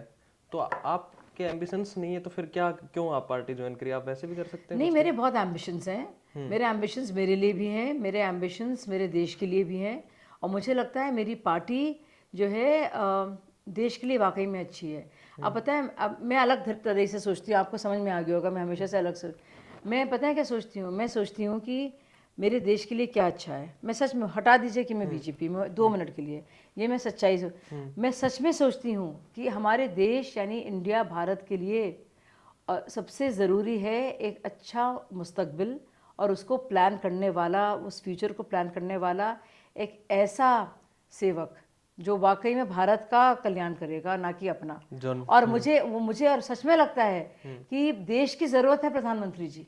बिल्कुल। मैं ऐसा सोचती हूँ, मैं दिल से सोचती हूँ। मैं भी यही मैं सोचता कसम खा के कह रही हूँ, मैं इसलिए नहीं कह रही हूँ कि मुझे कुछ, मैं सोचती अगर कोई और आ गया, देखिए क्या क्या हो रहा है मेरी आंखों के सामने। मैं बताऊँ आपको, जामिया में थी मैं, मैथ्स कॉम किया मैंने वहाँ हाँ से। हाँ, जामिया से पढ़े आप। अब मालूम है, मुझसे पूछा गया, वो दौर कब का था, मैं बहुत सालों की, मैं 20 साल पहले की बात आपसे कर रही हूँ, 20 से ज़्यादा 22 साल पहले की। आप यकीन नहीं करेंगे, एमए कर रही थी मैं, और तब भी वहाँ पे मजाक उड़ाते थे, पूरा लेफ्टिस्ट वो था। अरे शाज़िया आई है कानपुर से, ये लोग दिल्ली वाले लोग थे, बड़े कूल कूल कूल बातें जानते थे यहाँ की। मैं नहीं बिलोंग करती थी, मैं एक कॉन्वेंट की पढ़ी हुई कानपुर की बहन जी थी, तो मैं बड़ी खुश थी। कॉन्वेंट वाले ज्यादा कूल होते हैं।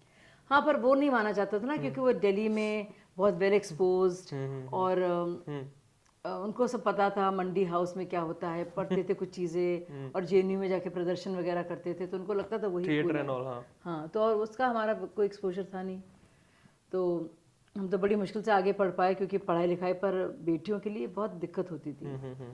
ख़ासतौर से पिताजी के गुजर बजाने के बाद मुश्किल हो गया था मेरे लिए सब कुछ। तो खैर, मैं आपको बता दूं कि हमारी तो माँ ही सपोर्ट नहीं करती हैं, औरतें भी नहीं सपोर्ट करती हैं, क्योंकि पढ़ाई करके क्या होगा, वो एक कंडीशन आप है।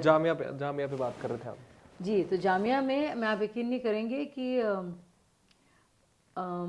मुझसे इब्राहिम अलकाजी थे, फैसल हाँ, अरे अलकाजी कितने बड़े आदमी वो, जी। एनएसटी के डायरेक्टर हैं। हाँ, तो इब्राहिम अलकाजी का नाम आपने सुना है। फैसल अलकाजी उनके साहबजादे, बहुत ही शानदार हमारे टीचर, थिएटर सिखाते थे।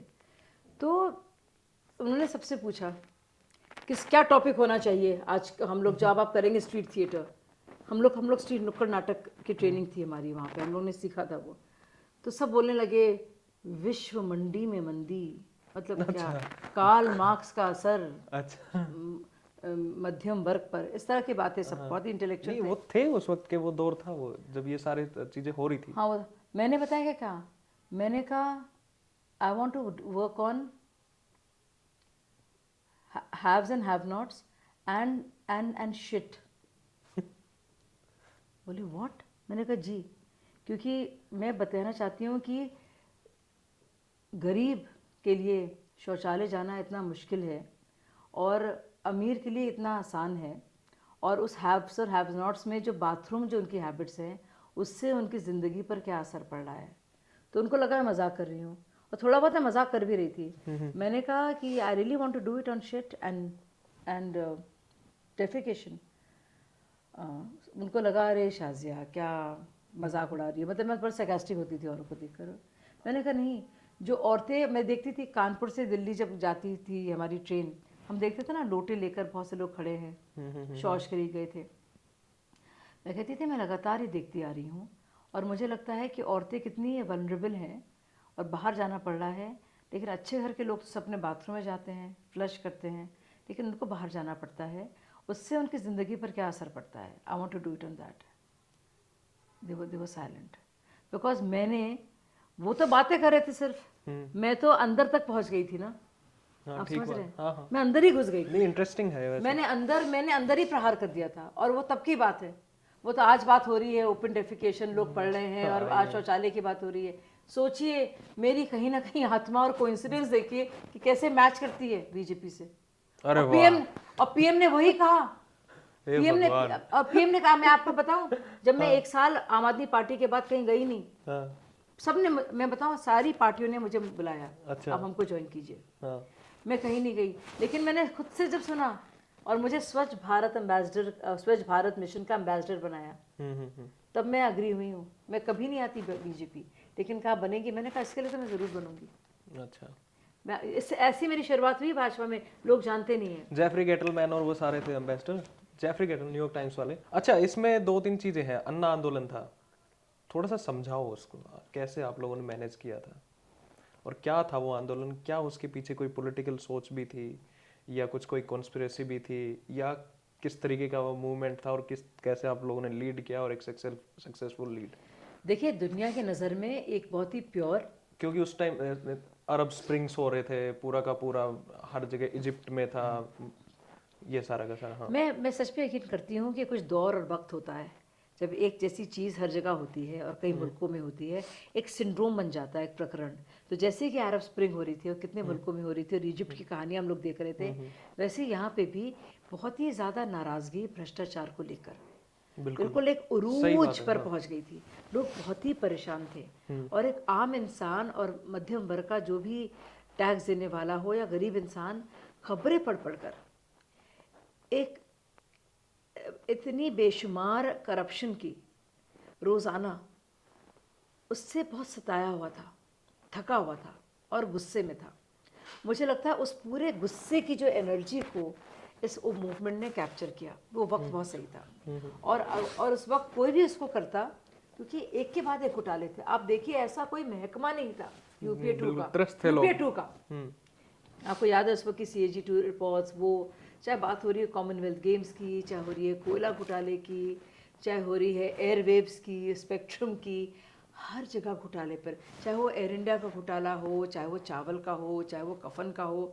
मतलब ऐसी कोई चीज़ नहीं थी जो घोटाले से छूकर नहीं पहुंच पा रही थी लोगों तक उसकी खबरों से।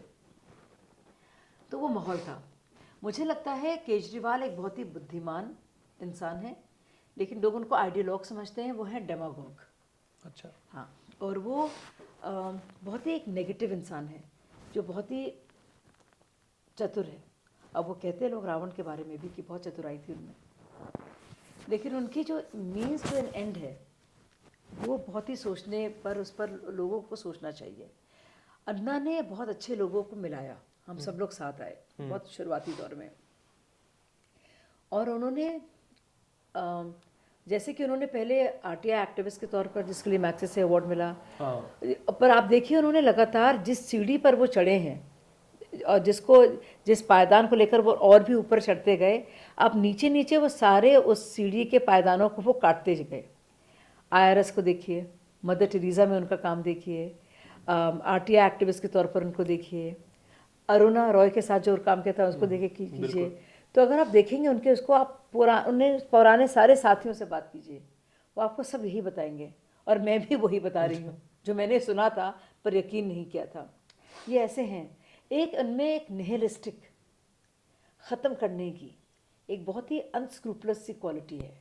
अरविंद किसी के नहीं है, खुद अपने के भी नहीं है, और जो मौके के लिए सही रहेगा वो फ़ौरन उसे कर देंगे। वो भूल जाएंगे उन्होंने पहले क्या कहा था या उनके इस कहने पर क्या असर होगा। उन्हें देखेगा फौरी इसमें उनको मुनाफा, फ़ौरन।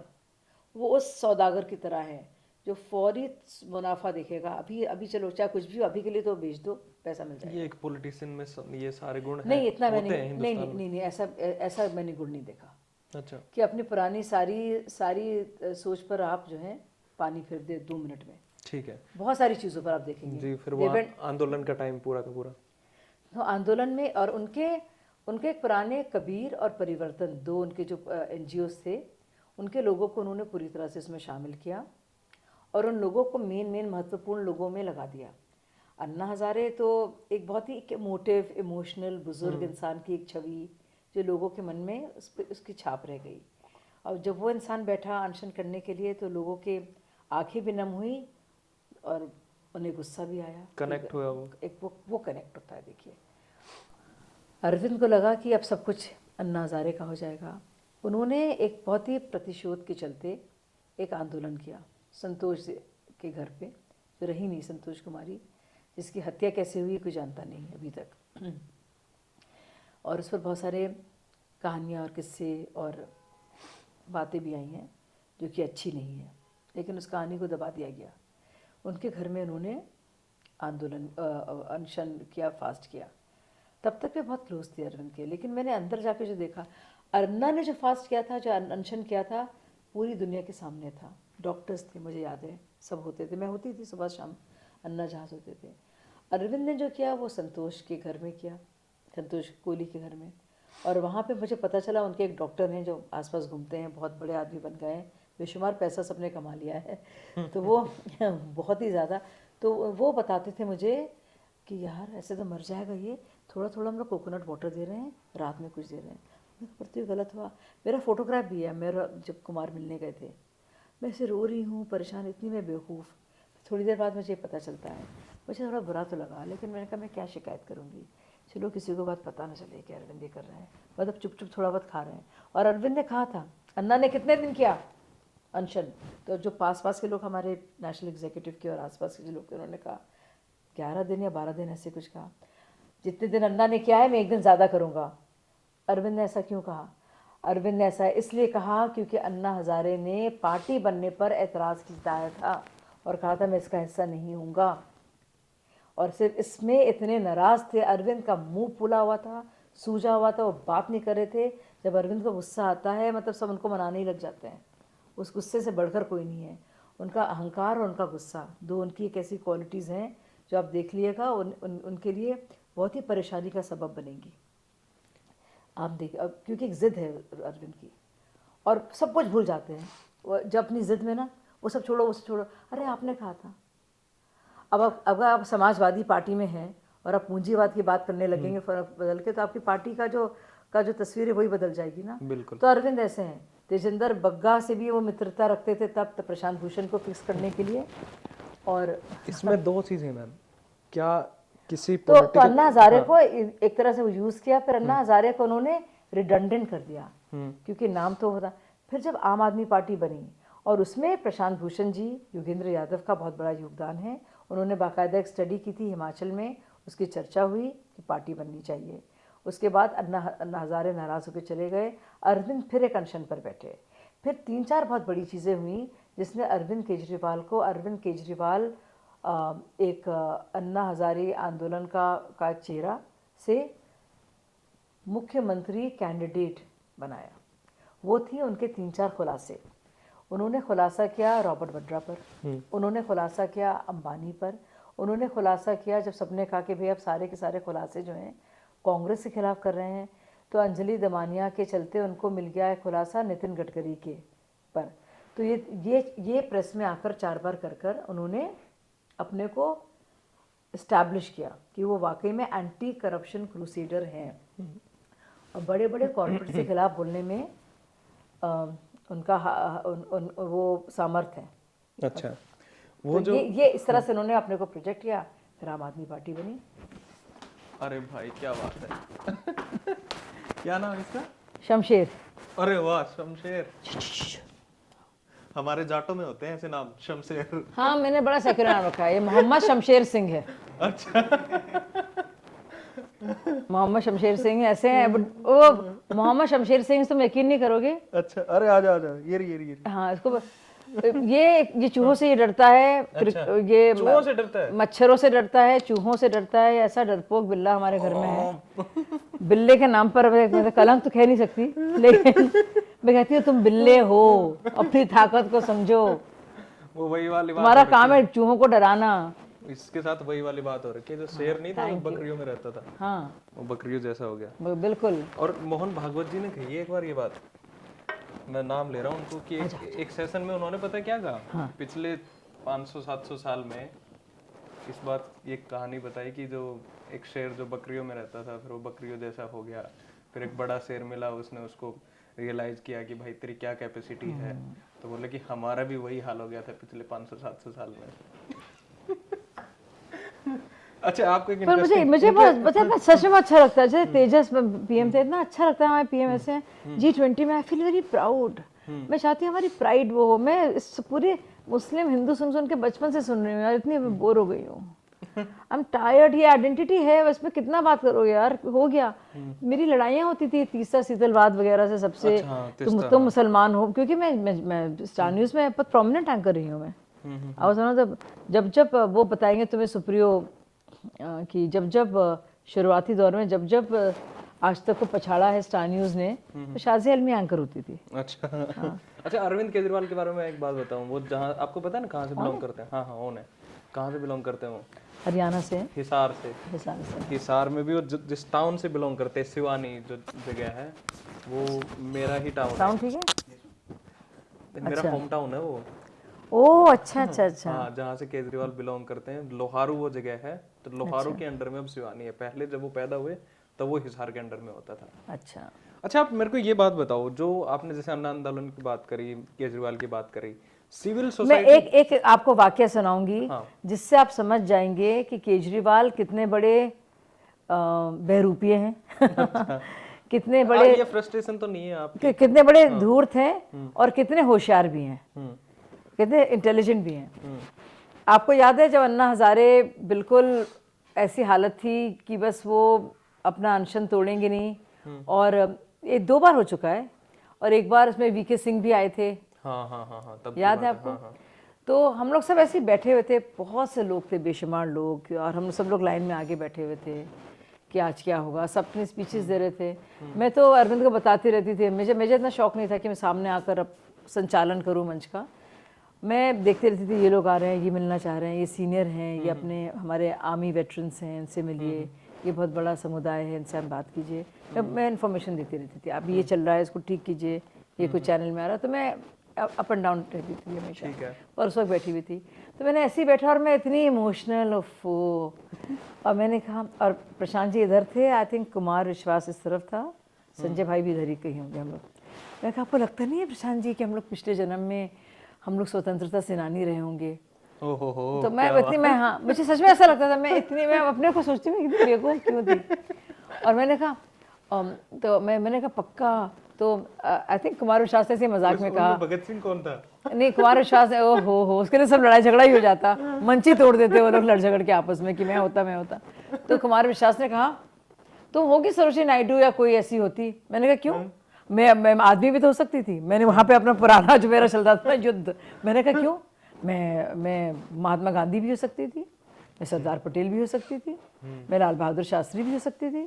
ज़रूरी है कि मैं भी महिला हूँ तब भी मैं महिला होती है, ऐसा तो कुछ है नहीं।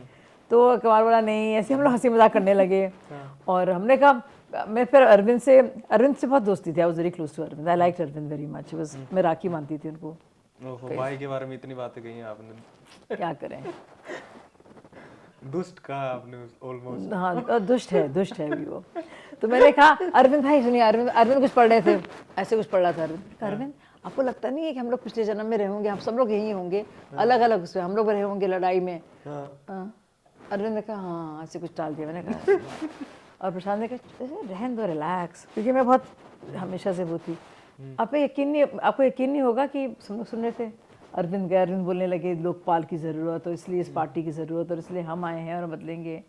और फिर Arvind looked behind and said, और आप सोचिए, कभी कभी आप लोगों को लगता है कि जो लोग बैठे हैं मेरे पास, शायद पिछले जन्म में देश की आज़ादी के लिए जब जो लोग लड़ रहे थे, उनमें से यही लोग रहे होंगे, और यही लोग आए हैं। मैंने कहा पूरा कट कॉपी पेस्ट, मतलब विदाउट बैटिंग एन आईलिड, मतलब उसको जरा सी शिकन नहीं आई उसके चेहरे पर। फौरन उसने लिया, माहौल को देखा, कॉपी कट डाला दिमाग में, मुझे डिसमिस, खुद डिलीवरी।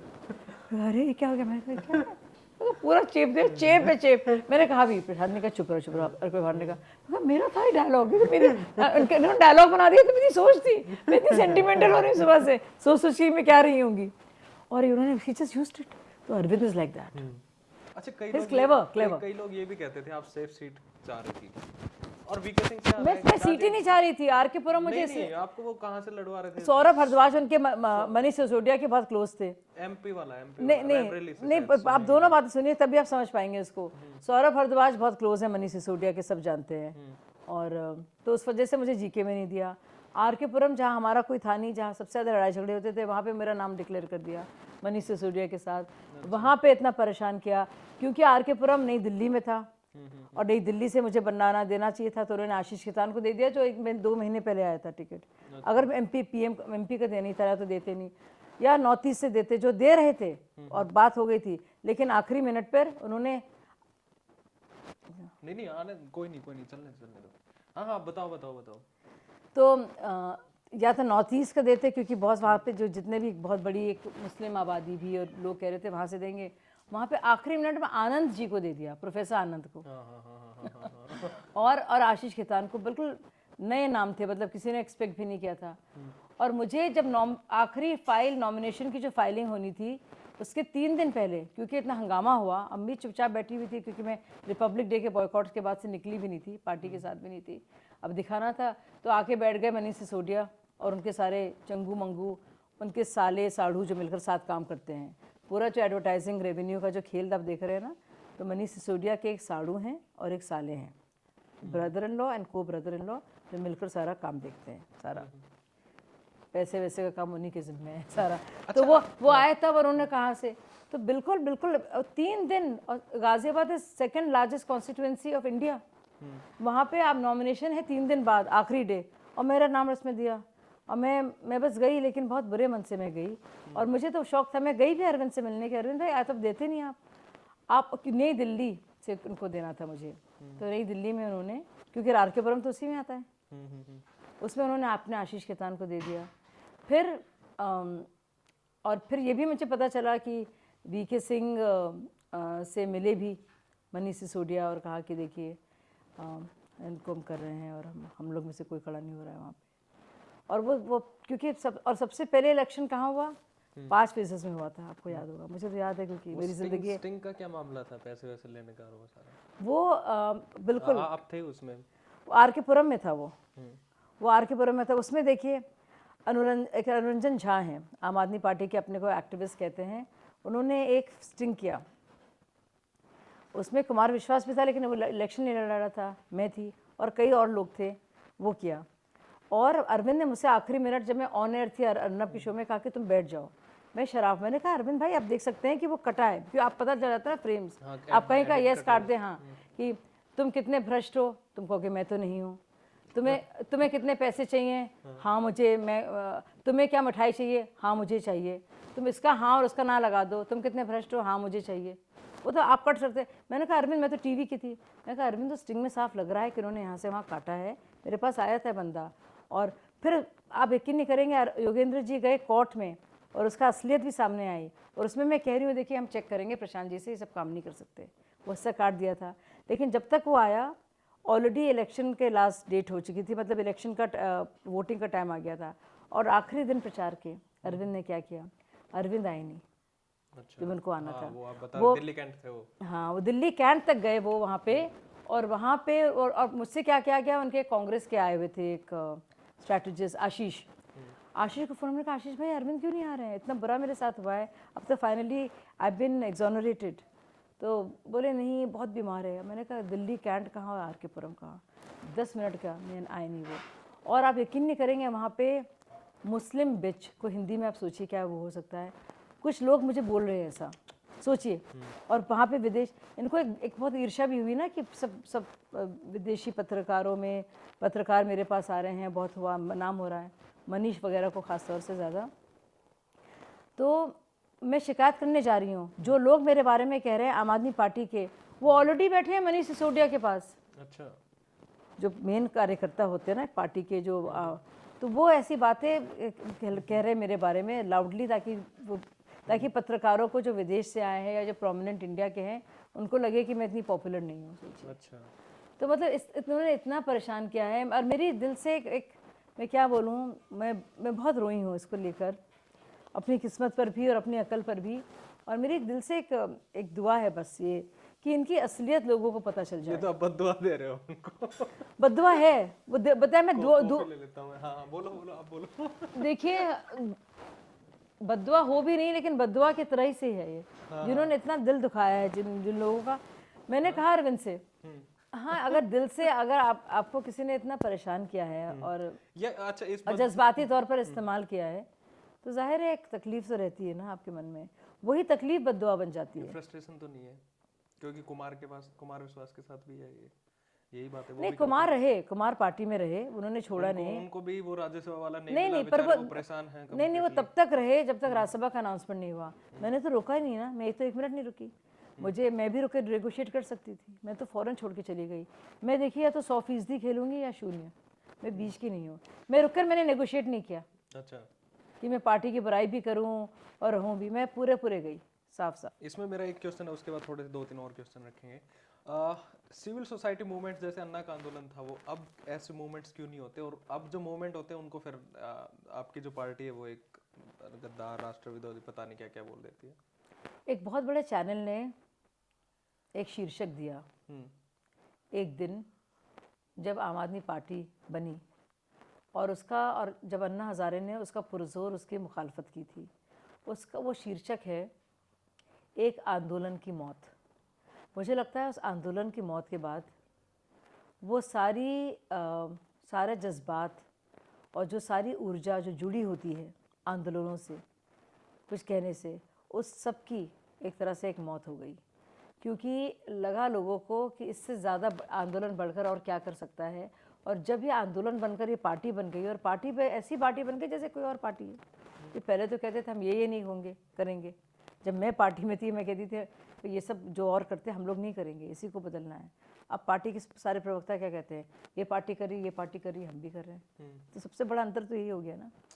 तो आप ये मुझे लगता है उसके बाद उस ऊर्जा के तहत, उस पैमाने पर, उस जज्बे के साथ, उस सोच और विचार के साथ, और उस एक लोगों का जो एक समंदर होता है और उसकी जो एक जन चेतना होती है और उसकी जो एक चर्निंग होती है, उसके साथ कभी भी लोगों को आसानी से लंबे समय तक यकीन नहीं होगा आम आदमी पार्टी के बनने के बाद।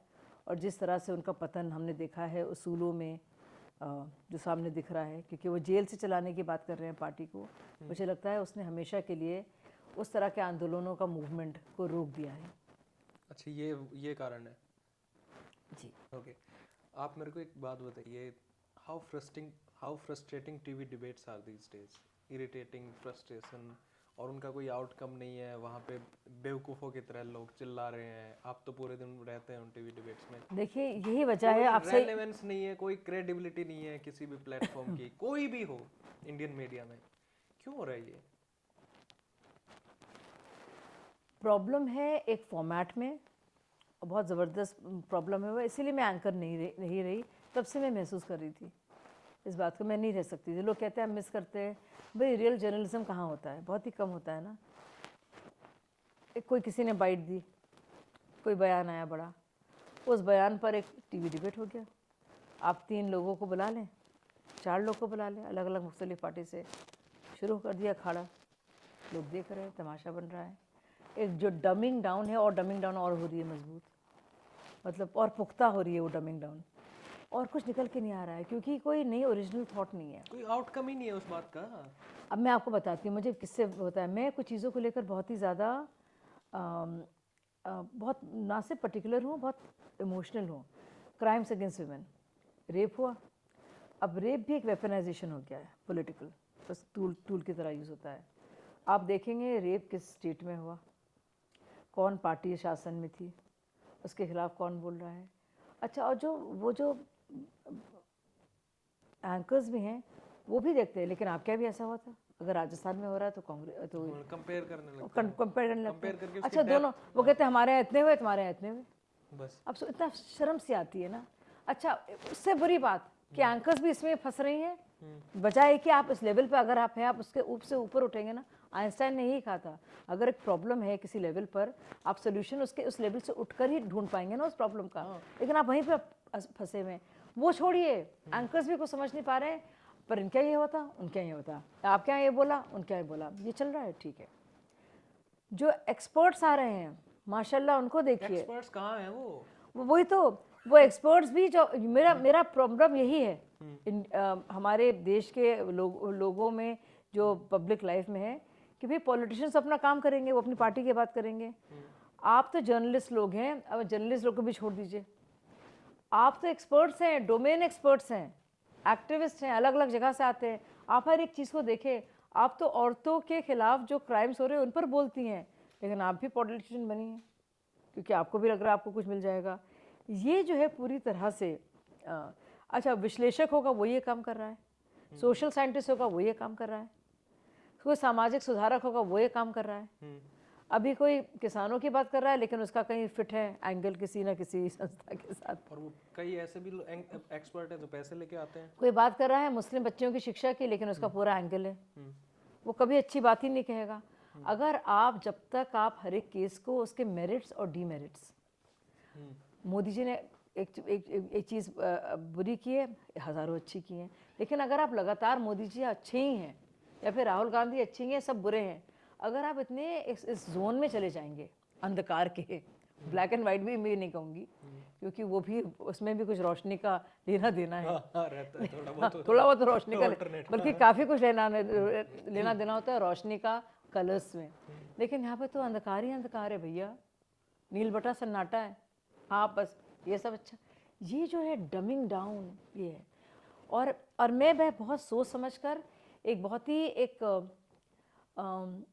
चैतन्य अवस्था में जब सोचती हूँ मेरे लिए अच्छा क्या है, मेरे समाज के लिए अच्छा क्या है, मेरे पड़ोस के लिए अच्छा क्या है, और मेरे देश के लिए अच्छा क्या है, और मैं जब सोच कर बैठती हूँ कि क्या अच्छा रहेगा जिससे सामाजिक हमारा ढांचा भी वैसी ही रहे, जिसमें चीज़ें भी बेहतर हों, जिसमें तरक्की भी हो। मैं आर्थिक तरक्की के लिए बहुत प्रतिबद्ध हूँ।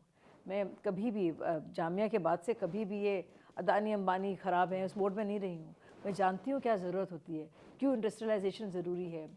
हमें तो चाहिए बचाए, हम आप हमेशा अंबानी अदानी को गाली बकें, हमें तो ये कोशिश करनी चाहिए, भूमि तैयार करनी चाहिए कि 100 अंबानी और अदानी बने, 100, ताकि और बेहतरी हो, ताकि कुछ लोगों के हाथ में ना रहे। पर मैम इसमें आप जो बात कर रही हैं वो चलो एक ओपिनियन हो सकता है, पर इसमें इकोनॉमिक इनइक्वालिटी इतनी ज़्यादा है इसलिए उनको आप देखा जा रहा है एक विलन के तौर पे। नहीं, इस देश में मैं एक नहीं आदमी आप एक देखिए दिन में जियो से, एक आदमी एक जियो के आने बस से नहीं, मैं एक चीज कहना डीपीआई जो हमारे देश में है, आप देखिए डीपीआई डिजिटल पब्लिक, क्योंकि देखिए आप लोग को एक सोच के तहत आपको एक ट्रेन किया गया है, वो लेफ्टिस्ट मॉडल है। नहीं, किसी ने कोई ट्रेंड नहीं किया है। नहीं हम बता रहे हैं, वो मैं भी ऐसी ट्रेंड हूँ, बहुत सालों साल की कंडीशनिंग है। अगर कोई हमें समझा रहा होता, जैसे कि हमें चांद साहब ने बताया कि मेरा जनधन कार्ड है, मैं पहली बार बैंक जा पा रहा हूँ, तो कहीं ना कहीं जो वो बैंक जाता है तो वो इतना गरीब जो मजलूम इंसान है वो अपने को इतना मजलूम महसूस नहीं करता, क्योंकि उसको कि समाज में उसकी जगह बढ़ती है। जब जगह उसकी बनती है वो और कुछ चाहता है। मैं उस इनर स्पिरिट की बात कर रही हूँ। अब देखिए डिजिटल जितने भी ट्रांसफर्स हो रहे हैं और जितने डीपीआई जो बना है डिजिटल पेमेंट इंफ्रास्ट्रक्चर, आपको कहना पड़ेगा जियो को शुक्रिया उसके लिए। आप कहाँ जाएंगे, उससे देश का फायदा हुआ है। कहना पड़ेगा क्योंकि आपने गवर्नमेंट सर्विसेज में वो नहीं किया, नहीं तो नहीं कहना पड़ता। गवर्नमेंट का काम नहीं है, बिल्कुल कहाँ गवर्नमेंट करेगी, गवर्नमेंट बिल्कुल ये कहीं नहीं है कि किसी देश में नहीं, गवर्नमेंट कहाँ करेगी, इसीलिए इसे नहीं है, किसी देश में नहीं है, गवर्नमेंट कहाँ करती है, ये सारे प्राइवेट। ये अरे आपको लगता है गूगल और या माइक्रोसॉफ्ट और सारी कंपनी यूएस गवर्नमेंट चलाती है, ये प्राइवेट एंटरप्राइज है सारा। नहीं, मैं उसकी बात ही नहीं कर रहा, मैं इंटरनेट की बात कर रहा हूँ। आपने जैसे जियो का एग्जांपल दिया, अच्छा कहाँ आप बता दी कौन सी देश है जहाँ पे जितनी भी टेलीकॉम कंपनी है वो सरकार चलाती है। टेलीकॉम कंपनी खुद का हमारे बीएसएनएल एमटीएनएल है, अरे जो आप उनको बेहतर करें, उसका फुटप्रिंट बढ़ाएं, लेकिन आप प्राइवेट बॉडी जो काम कर रही है वो नहीं कर सकती हैं। मैं बताऊं आपको, क्योंकि काम नहीं सरकार का, सरकार का काम गवर्नमेंट का काम है, काम इंटरनेट प्रोवाइड करना नहीं है। सरकार का काम सस्ता इंटरनेट मुहैया कराना है लोगों को। सरकार का काम, गवर्नमेंट का काम गवर्नेंस है। गवर्नेंस क्या आपको याद है सिक यूनिट्स कितने रहे हैं, कितने बने हैं, कितने पीएसयूज में क्या हुआ है, कितना ओवर एम्प्लॉयमेंट है, कितना नेशन का पैसा बर्बाद हुआ है। ये सारे आप स्टील भी बनाना चाहते हैं, आप सरकार भी चलाना चाहते हैं, आप कोयला खदानें भी बनाना चाहते हैं, आप टेलीकॉम भी, ये नहीं, कहीं पे मॉडल नहीं चल रहा है, ये चाइना में नहीं चल रहा है। आप छोड़ो चाइना को, आप ये कहाँ के आप लेफ्टिज्म के ले आए हैं? ओहो, कोई लेफ्टिज्म नहीं है, आप एक चश्मे से देखते हैं चीजों को। नहीं, और देखिए क्या इससे फायदा हुआ, इतना सस्ता जहाँ पे इंटरनेट इंडिया में के जैसे बात कर रहे हैं, मेरे को नहीं बोलने तो दो। मैं सच बता रही हूँ आप मेरी बात सुनो, मैं बहुत सालों से यकीन करती हूँ। मेरे कहने का क्या तात्पर्य है हिंदी में? अब नर्मदा डैम, कुछ नहीं कह रहा, मैं देखो कुछ कह ही नहीं मेरा करियर शुरू हुआ नर्मदा डैम की बात से। मैं बताऊं, अब देखो कितना बड़ा झूठ था वो जो मेधा पाटकर ने किया था, उससे कितने गरीबों का, किसानों का फायदा हुआ है। टेक्नोलॉजी इज इक्वलाइजर, आप जहां से मिलेगी आप लाइए और सरकारी गुड में लगाइए। गुड्स, पब्लिक गुड्स है, उसको इंफ्रास्ट्रक्चर में लगाइए, सस्ते लाइए। जब तक कंपटीशन नहीं होगा, हजारों खिलाड़ी नहीं होंगे, तब तक चीज़ें सस्ती नहीं होंगी। सोलर एनर्जी को देखिए, भारत कितना आगे चला गया है, कोई वजह है इसकी। मैं एक बात कहना चाह रहा हूँ, बल्कि लोग तो कहते हैं इतना ज़्यादा आगे चला गया है कि कमर्शियली वायबल नहीं है। मैं एक बात कह दूँ, इस देश अब खत्म कर देते हैं। इकोनॉमिक इनइक्वालिटी है, उसकी वजह से इनको विलन के जैसे देखा जाता है। एक आदमी इस देश में 1236 करोड़ रुपए कमाता है एक दिन के, एक आदमी 500 रुपए कमाता है। तो इस इनइक्वालिटी को खत्म करने के लिए हमारे को कुछ ना कुछ करना चाहिए। आपकी बात ठीक है, हो 500 1000 हो अरबपति, पर कम से कम जो नीचे का तबका है वो उसको भी तो क्या आप आप ख्याल जानते हैं आदित्य मेरे मित्र, क्या आप जानते हैं कि पिछले 4 से 5 सालों में 13 अब आप करोड़ आंकड़े आंकड़े 13 करोड़ बहुत ही गरीब लोग गरीबी रेखा से ऊपर उठ के आए हैं। जो सबसे न्यूनतम रेखा मिडिल क्लास में न्यूनतम लेवल पर है, उनका भी लेवल बढ़ा है।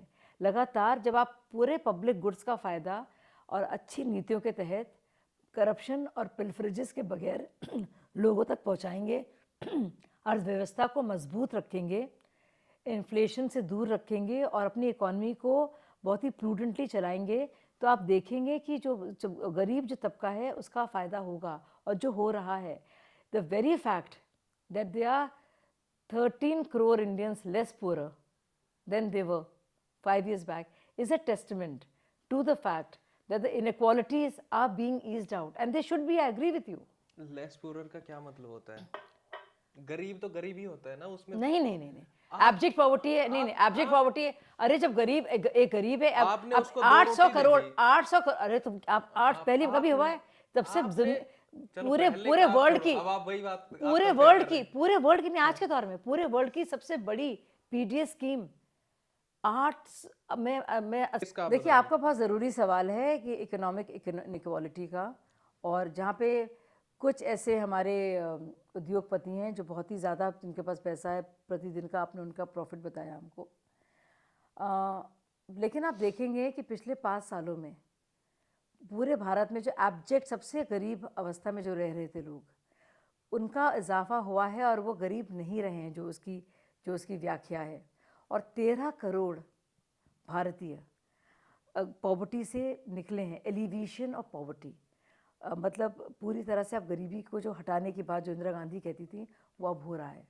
इसके अलावा आप देखेंगे पूरे कोविड महामारी में, गरीबी मुल्क है हमारा, आपने अभी जिक्र किया इकोनॉमिक, 80 करोड़ भारतीयों को, कितना बड़ा नंबर है। मतलब पूरे के पूरे यूरोप नेशंस कई बार 3-4 तो गुना भी इसमें फिट आ जाएंगे।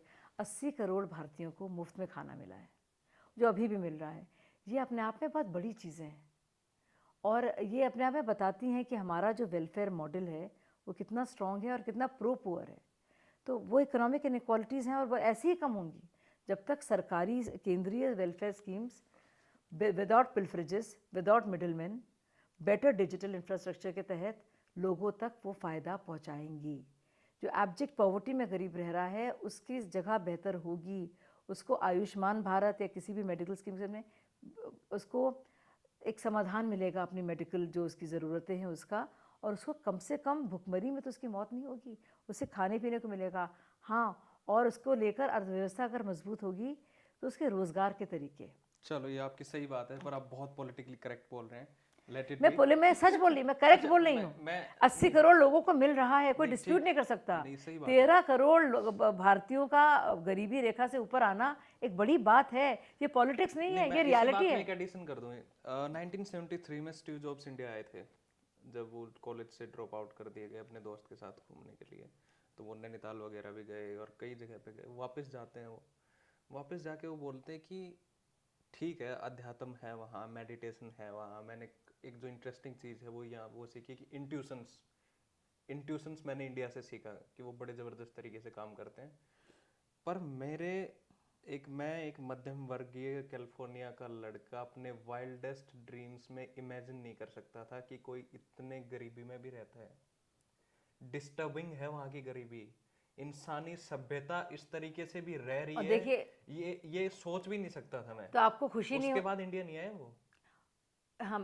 आपको खुशी नहीं होती है कि 73 में उन्होंने ये कहा? मैं और शायद जब उन्होंने आप इसलिए भी कहा एब्जेक्ट होगा, गरीबी और उसकी बिल्कुल बात करते बिल्कुल, हैं तब क्योंकि मैंने वो कहा गरीबी के हालात थे वैसे। और वो चाहे वो सहारन अफ्रीका हो और भारत जैसे देश हों, बहुत गरीबी के हालात रहे हैं।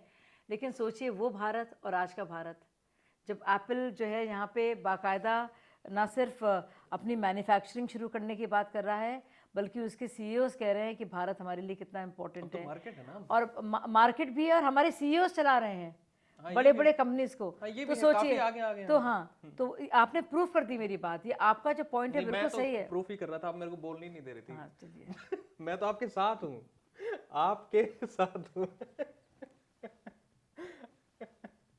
अच्छा, सेंसेशनलिज्म इन मीडिया, इस पे क्या कहना चाहोगे आप? कॉस्ट्यूम पहन के चंद्रयान वाले खड़े हुए थे कई लोग। हाँ, वो थोड़ा अटपटा लगता है। देखिए, मैं जब स्टार न्यूज़ में एंकर थी तो मुझसे कहा जाता था कि करवा चौथ था, तो मुझसे कहा गया कि आप गृहिणी बनने के लिए। हाँ, गृहिणी। मैंने कहा देखिए, ना तो मैं गृहिणी हूँ, ना मैंने करवा चौथ कभी किया है, और मैंने तो रोज़े के दिनों में भी अपना वो एंकरिंग की है। और मुझे तो सब जगह से डांट पड़ी है। जब फर्जी फतवा हम लोग ने एक स्टिंग किया था, उसमें तो मुसलमानों ने इतना मुझे हड़काया और डांटा था कि मैं अंडरग्राउंड मुझे बैठना पड़ा। और शंकराचार्य पर भी जो इल्ज़ाम लगे थे, तब भी तो मैं हर जगह से पिटती हूँ। मैं इसमें कम से कम अपने आप से तो नहीं पिटूंगी ये पहनकर, क्योंकि मुझे बहुत शर्म सी आई, क्योंकि वो सच नहीं था, बहुत थोड़ा अटपटा लग रहा था और नाटकीय लग रहा था। हाँ, नाटकीय। हाँ, नाटकीय अंदाज जो था उसका, वो मुझे कैरिकेचर। बहुत ज़्यादा। तो ये हो गया है, उसी तरह के कपड़े पहनना।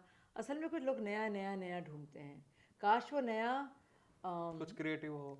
हाँ, जाहिर में कम ढूंढते, बातिन में ज़्यादा ढूंढते। यानी कि एक्सटीरियर में कम, इंटीरियर या इनर उसमें इनर थॉट्स में में, कम, आउटर में ज्यादा। हाँ, वो सोचते तो शायद इजाफा होता और वर्धन होता स्टैंडर्ड्स का, बेहतर बातें होती, बेहतर तरीके से ऊर्जा का आदान प्रदान होता, लोग अच्छी बातें करते, लोग समझते। जी, आप मैं इनर थॉट वाला। हाँ, मैं फिर से इस बात को अपनी जल्दी से रिपीट कर देती हूँ।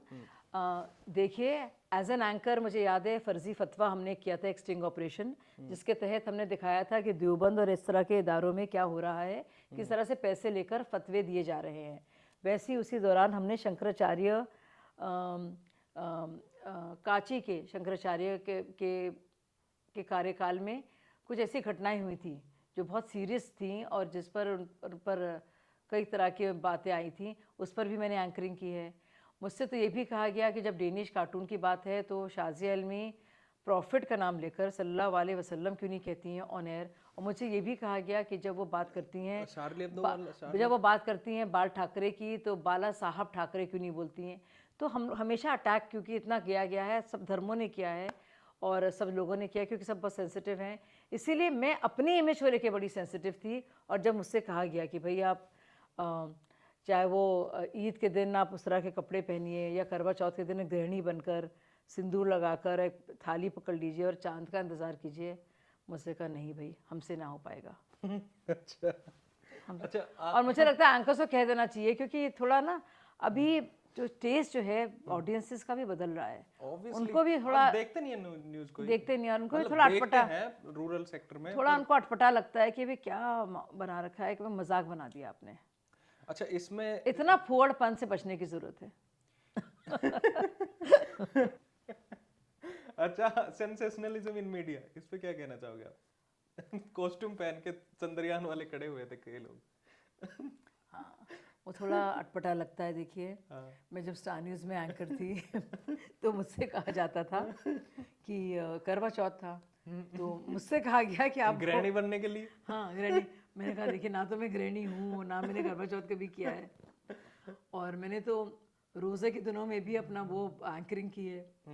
और मुझे तो सब जगह से डांट पड़ी है। जब फर्जी फतवा हम लोग ने एक स्टिंग किया था, उसमें तो मुसलमानों ने इतना मुझे हड़काया और डांटा था कि मैं अंडरग्राउंड मुझे बैठना पड़ा। और शंकराचार्य पर भी जो इल्ज़ाम लगे थे, तब भी तो मैं हर जगह से पिटती हूँ। मैं इसमें कम से कम अपने आप से तो नहीं पिटूंगी ये पहनकर, क्योंकि मुझे बहुत शर्म सी आई, क्योंकि वो सच नहीं था, बहुत थोड़ा अटपटा लग रहा था और नाटकीय लग रहा था। हाँ, नाटकीय। हाँ, नाटकीय अंदाज जो था उसका, वो मुझे कैरिकेचर। बहुत ज़्यादा। तो ये हो गया है, उसी तरह के कपड़े पहनना। असल में कुछ लोग नया नया नया ढूंढते हैं, काश वो नया कुछ क्रिएटिव हो।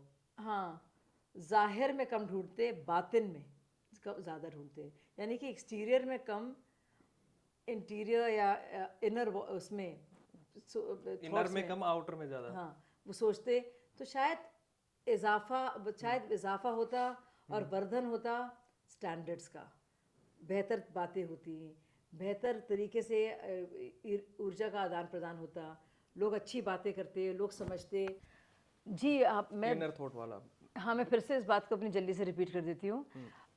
देखिए, एज एन एंकर मुझे याद है फर्जी फतवा हमने किया था, एक स्टिंग ऑपरेशन, जिसके तहत हमने दिखाया था कि देवबंद और इस तरह के इदारों में क्या हो रहा है, किस तरह से पैसे लेकर फतवे दिए जा रहे हैं। वैसे ही उसी दौरान हमने शंकराचार्य काची के शंकराचार्य के कार्यकाल में कुछ ऐसी घटनाएं हुई थी जो बहुत सीरियस थी और जिस पर उन पर कई तरह की बातें आई थी, उस पर भी मैंने एंकरिंग की है। मुझसे तो ये भी कहा गया कि जब डेनिश कार्टून की बात है तो शाज़िया इल्मी प्रॉफिट का नाम लेकर सल्लल्लाहु अलैहि वसल्लम क्यों नहीं कहती हैं ऑन एयर। और मुझे ये भी कहा गया कि जब वो बात करती हैं जब वो बात करती हैं बाल ठाकरे की तो बाला साहब ठाकरे क्यों नहीं बोलती हैं। तो हम हमेशा अटैक क्योंकि इतना किया गया है, सब धर्मों ने किया है और सब लोगों ने किया क्योंकि सब बहुत सेंसिटिव हैं, इसीलिए मैं अपनी इमेज को लेकर बड़ी सेंसिटिव थी। और जब मुझसे कहा गया कि भाई आप चाहे वो ईद के दिन आप उस तरह के कपड़े पहनिए या करवा चौथ के दिन गृहिणी बनकर सिंदूर लगाकर एक थाली पकड़ लीजिए और चांद का इंतज़ार कीजिए, मुझसे कहा नहीं भाई, हमसे ना हो पाएगा। अच्छा और मुझे लगता है एंकर्स को कह देना चाहिए क्योंकि थोड़ा ना अभी जो टेस्ट जो है ऑडियंसेस का भी बदल रहा है, उनको भी थोड़ा देखते नहीं है न्यूज़ को, देखते नहीं, और उनको भी थोड़ा अटपटा है रूरल सेक्टर में, थोड़ा उनको अटपटा लगता है कि भाई क्या बना रखा है, कि मजाक बना दिया आपने। अच्छा, इसमें इतना फुहड़पन से बचने की जरूरत है। एक है मूर्खों के सरदार और एक है पनौती। दोनों ने एक दूसरे को परिभाषित किया इन शब्दों से। ऐसे स्लैंग्स को कैसे देखते हैं आप पॉलिटिक्स में, मॉडर्न डे पॉलिटिक्स में? देखिए, पनौती शब्द का इस्तेमाल और मूर्खों के सरदार शब्द का इस्तेमाल, देखिए राहुल गांधी जी ने तो अपने को साबित कर दिया कई बात कहकर कि वो वाकई में हैं मूर्खों के सरदार। अच्छा, आप भी कह और रहे हैं? चाहे सुप्रीम कोर्ट उनको आप ऐसे स्लैंग्स को फेवर करती हैं? नहीं, चाहे वो सुप्रीम कोर्ट हो, चाहे वो और इंस्टीट्यूशंस हो, क्योंकि जिस तरह की उनकी बातें रही हैं और उन्होंने कही हैं, जिसमें तथ्यों का अभाव होता है, जिसमें आपने देखा जिस तरह से वो कभी आंख मारते हैं, कभी पार्लियामेंट में बैठकर अब एक दिन आते हैं दूसरे दिन चले आते हैं, और कभी आलू सोने की बात करते हैं, कभी बात जब विदेश में जाकर बात करते हैं कि भारत को सच्ची आज़ादी चाहिए। तो एक नज़रिया है और शायद मूर्ख को मूर्ख नहीं कहना चाहिए। और इससे ज़्यादा बुरी बातें, चाहे वो मौत का सौदागर हो या हिटलर हो या फिर मोदी जी की एफिजी को जलाना कि जो हिटलर की चाल चलेगा वो हिटलर की मौत मरेगा। दुशासन, सांप, बिच्छू, जानवर और चाय वाला, सड़क का कीड़ा, इस तरह की गंदी बातें हों, मुझे लगता है, और मैं बिना किसी पक्षपात के बोलूँगी क्योंकि मैं एंकर भी रही हूँ, मैं एक्टिविस्ट भी रही हूँ, मैं आम आदमी पार्टी की फाउंडर भी रही हूँ और मैं राष्ट्रीय प्रवक्ता हूँ भारतीय जनता पार्टी की। मैंने अपने करियर में कभी भी किसी एक इंसान का इतना विलिफिकेशन इतने सालों से कभी मैंने नहीं सुना है। एक एग्जांपल दूं मैं इसका, जितनी ये सारी बातें, और राहुल जी के लिए मूर्ख कहा गया होगा, फेंकू कहा गया है कई बार। नहीं, और जितने आपने और एग्जांपल दिए, उनसे ज्यादा राहुल गांधी पे अटैक हुए हैं, इन्हीं सारे शब्दों के, उन पे, उनकी मदर पे और उन सब। मैं इस क्वेश्चन को नहीं, मैं नहीं पूछ रहा हूं। मैं मैं ये नहीं कह रहा कि जितना पॉलिटिकली और वर्बली अटैक मोदी जी को किया है पॉलिटिक्स में स्लैंग्स का। अरे आज के दौर में देखिए सारी पार्टियां ही मोदी जी को हराने के लिए एक साथ हुई हैं जो एक दूसरे से नफरत करती थी। ऐसा कोई लौ पुरुष आज के दौर पर जो सब और पार्टियों को जो नफरत करती थी मिल जाती हैं और उनको गालियां बकती हैं सुबह शाम। मैं तो टीवी में बैठती, मैं बता रही हूँ आपको लगता होगा राहुल गांधी के लिए बारे में कहा होगा, उनकी कुछ बेवकूफ़ी भरी बातों पर कहा गया होगा, उनके कुछ बयानात पर कहा गया होगा, या उनका जो करप्शन है नेशनल हेराल्ड केस में कहा गया होगा, लेकिन उनके जात पर, उनकी पर्सनल लाइफ पर उनका बहुत अटैक हुए हैं दूसरी तरफ से भी। मैं इससे अब वो क्वेश्चन पूछ रहा हूँ कि क्या अच्छा प्रधानमंत्री स्लैंग्स की मॉडर्न डे पॉलिटिक्स में, क्या हमारी पॉलिटिक्स इतनी गर्त में चली गई है कि हमारे जो नेता लोग हैं वो एक दूसरे को इन तरीके से परिभाषित करते हैं, इस तरीके से बोलते हैं? देखिए, चौकीदार चोर है, इस नारे को लेकर राहुल गांधी हर जगह गए और उतना गए और उन्होंने बताने की कोशिश की कि भ्रष्टाचार हुआ है। वो आप कर रहे हैं कैसे इंसान के खिलाफ जिसने ना तो कभी भ्रष्टाचार किया है, ना उसकी किसी मिनिस्ट्री में किसी और ने किया है। सुप्रीम कोर्ट तक ने उनको क्लीन चिट दी।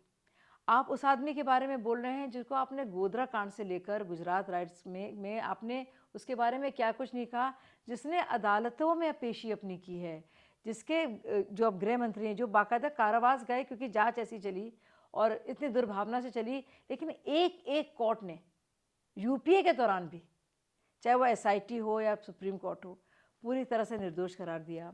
और इतने बुरे इसी बात पे मैं एक जनसंहार का नहीं, इतना सीरियस चार्ज नहीं आदित्य आपने आप प्लीज रियलाइज कीजिए, नरसंहार का जो दोष लगाता है कोई, कितनी बुरी बात हो सकती है। आप सोचिए, इतनी आप एक्यूजेशन को तो देखिए, आप किसको किस लिए इल्ज़ाम लगा रहे हैं और आप किसको किस लिए इल्ज़ाम लगा रहे हैं।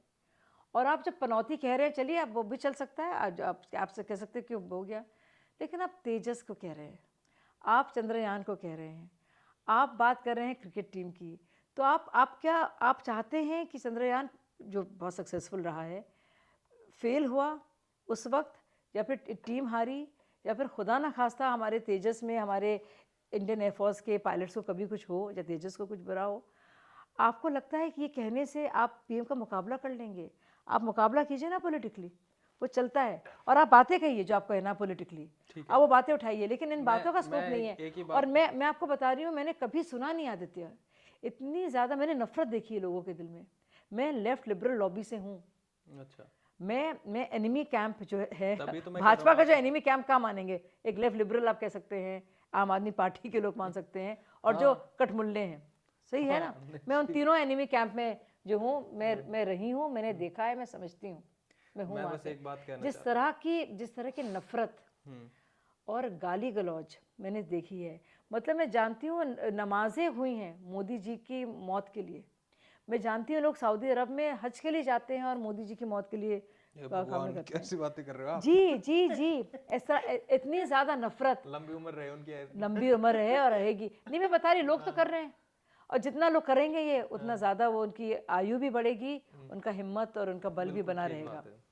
मैं नहीं यकीन करती इन सब में, लेकिन मैं कह रही हूँ वो नफरत के जो शिकार हैं सबसे ज्यादा, मैंने किसी को नहीं देखा। अगर आपको गोधरा वाली और इन बातों पे काउंटर करूँ तो आप ये तो नहीं बोलोगे ना कि दोस्ती बनी रहे? नहीं, मैं बता रही हूँ कि बाकायदा अदालत देखिए, सर्वोच्च अदालत का ठीक है, चलो लेट इट बी, मैं वो उसको, चलो अब जो भी हुआ ठीक है, पता है देश को सच्चाई क्या है। नहीं, पर आप पनौती कह रहे हैं, और दूसरी तरफ पनौती कह रहे हैं किसको? क्या लग रहा है 2024 आप पनौती कह रहे हैं देश के, सीटों से जीतोगे आप? कितने सीट ले रहे हो आप पनौती कह रहे हैं देश के साइंटिस्ट को, आप पनौती कह रहे हैं देश की क्रिकेट टीम को, आप पनौती कह रहे हैं इंडियन एयरफोर्स को और देश के पायलटों को, उनको आप पनौती कह रहे हैं। दरअसल ये पार्टियां हैं पनौती भारत के लिए, इसीलिए भारत की जरूरत है मोदी। चलो ठीक है, आपके मुंह में घी शक्कर। बिल्कुल, मेरे मुंह में घी शक्कर। भारत की जरूरत। अच्छा, एक खाएंगा, तुमने गुड़ गोबर नहीं कहा। अच्छा, एक बड़े बड़े इंसान हैं सोक्रेटिस। हाँ ठीक है, हो गया ऑलमोस्ट। प्रमित आ जाओ। तो सोक्रेटिस ने कहा है कि इंसान का जो ओपिनियन होता है ना, वो लीस्ट नॉलेजेबल इंफॉर्मेशन होती है। तो मेरा मैम का जो भी ओपिनियन है वो आप अपने हिसाब से, अपने दिमाग से सोच के अपना फैसला लें। तो ये है पूरा की पूरी बात। चाहे मोदी ज़रूरत है या राहुल ज़रूरत है या कौन मूर्खों का सरदार है या कौन पनौती है, आपको सब पता है, मैम को भी सब पता है, मेरे को भी सब पता है, और भगवान को भी सब पता है। So thank you so much for being with us ma'am. और एक आपका काम, वो बुक वाला काउंटर देख लें एक बार, क्या पढ़ रहे हैं आप, उसके बाद बस खत्म करते हैं। इसके बाल तो आप जैसे हैं। हाँ, ये आप ही हुई है? क्या है ये पेंटिंग? मुझे लगता है मेरा सुंदर वर्जन है ये। अच्छा। जो मेरे राखी भाई ने बनाई है पेंटिंग है मेरे लिए। अच्छा, अरविंद ने? ओह, आप भी ना? नहीं, आप कह रहे थे मैं राखी बांधती हूँ। जख्म पर नमक डालने का काम कर रहे हैं आप इस वक्त। तो देखिए, मेरी ये जिंदगी का क्या मकसद है। मैं कानपुर चमनगंज की रहने वाली वो लड़की जो परेशान होती थी कि मुझे बुर्का, स्वाभाविक तौर पर बुर्का आई जाता, दुपट्टा आ जाता था, कि मेरी अम्मी क्यों गर्मी में, झुलसती हुई गर्मी में क्यों बेचारी ऐसे पहनकर दबे पांव नजरें झुकाकर चल रही हैं, वो भी पूरा डालकर। कानपुरी गर्मी आप भी जानते हैं। तो मुझे लगता है कि हमारा देश का संविधान बहुत कुछ बताता है हमको। अच्छा। बहुत कुछ हमें आज़ादी देता है। लेकिन हम लोग कहीं ना कहीं बंध गए हैं, और हमारा धर्म भी हमें देता है। बिल्कुल। लेकिन कुछ धर्म के लोग हैं और कुछ ऐसे लोग हैं आसपास, हमारा माशरा जो है, जो हमें आगे नहीं बढ़ने देता। अम्बेडकर ने भी इसका जिक्र किया है कि आप, बिल्कुल क्या है। हाँ, तो वही है। तो इसलिए ज़रूरी है कि हम हमारे देश की आज़ादी के तहत जो कुछ भी आज़ादी होनी चाहिए औरतों की भी, जब तक वो नहीं होगी तब तक हमारी आज़ादी मुकम्मल नहीं होगी। इसीलिए मैं रेड फोर्ट के नीचे खड़ी हूँ और मैं बता रही हूँ अपनी मुस्लिम बहनों को कि क्यों फंसे हुए उसमें, आओ देखो बहुत कुछ हमारे लिए है यहाँ पे, कॉन्स्टिट्यूशन। और कुछ कुछ औरतें सुन भी रही हैं मेरी बात को, देखिए। हाँ, हाँ। तो ये मेरी ज़िंदगी का मकसद है, चाहे मैं एंकर हूँ टीवी की, या मैं एक्टिविस्ट हूँ, या मैं पॉलिटिशियन हूँ, ये मैं काम हमेशा अच्छा, करती आपने रहूँगी। डॉक्यूमेंट्री बनाई थी, वो मेरे को भूल गया कवर करना, सियासत जदीद पे 418 सियासत। जी भेजूंगी। और दूसरी जो वंदना वंदना शिवा, हाँ, हाँ। क्या एक्सपीरियंस रहा आपका? बहुत क्या ही आप शानदार। स्क्रिप्टिंग ज्यादा करते हो, डायरेक्शन क्या? डायरेक्शन अच्छा, करती हूँ अच्छा। मैं उसके मेरी सारी ट्रेनिंग उसके लिए है। वंदना शिवा ने उस वक्त वुमन ऑफ द साउथ पर जो फिल्म बनाई थी, मतलब मेरे साथ हमने जब उनके लिए उन पर फिल्म बनाई थी, वो देश के लिए थी कि वो जो आप लोग आज बात कर रहे हैं कि जो लड़ाई है नीम को लेकर, टर्मरिक को लेकर, या हमारी सिविलाइजेशनल एथोस की, या बायोडाइवर्सिटी की, कि क्या कुछ चीज़ों के लिए हम बाकी सबको हटा देंगे। तो जो वही है बहुधा, वो जो हमारा जो पूरा जो सिविलाइजेशनल वैल्यू है उस पर थी। और 418 फिल्म थी सियासत जदीद, एक पुराना अखबार, हाँ, वो जो आपका उसका क्या रिश्ता है, उसके जो आसपास के जो लोग हैं, कैसे कैलीग्राफी बदल गई, अब नए फॉन्ट्स में आ गई। हाँ, ये भी है। ये बहुत ही खूबसूरत वो है। अच्छा। और कैसा सियासत जदीद जो उर्दू का अखबार है, कैसे में एक वाजपेयी साहब आते हैं, अच्छा। और जो क्योंकि आए बगैर उनका मन नहीं लगता, और कैसे वहाँ बच्चियाँ भी आना कर रही है, शुरू हो गई हैं, कैसे काम कर रही हैं, जो बदलाव है, और जो हमारी साझा जो हमारी विरासत है, वो उसको कैसे दिखाती है। तो मैंने उस पर बनाई थी, और ये मेरी ज़िंदगी का मकसद है। मैं कोशिश कर रही हूँ बताने की अपनी मुसलमान बहनों को।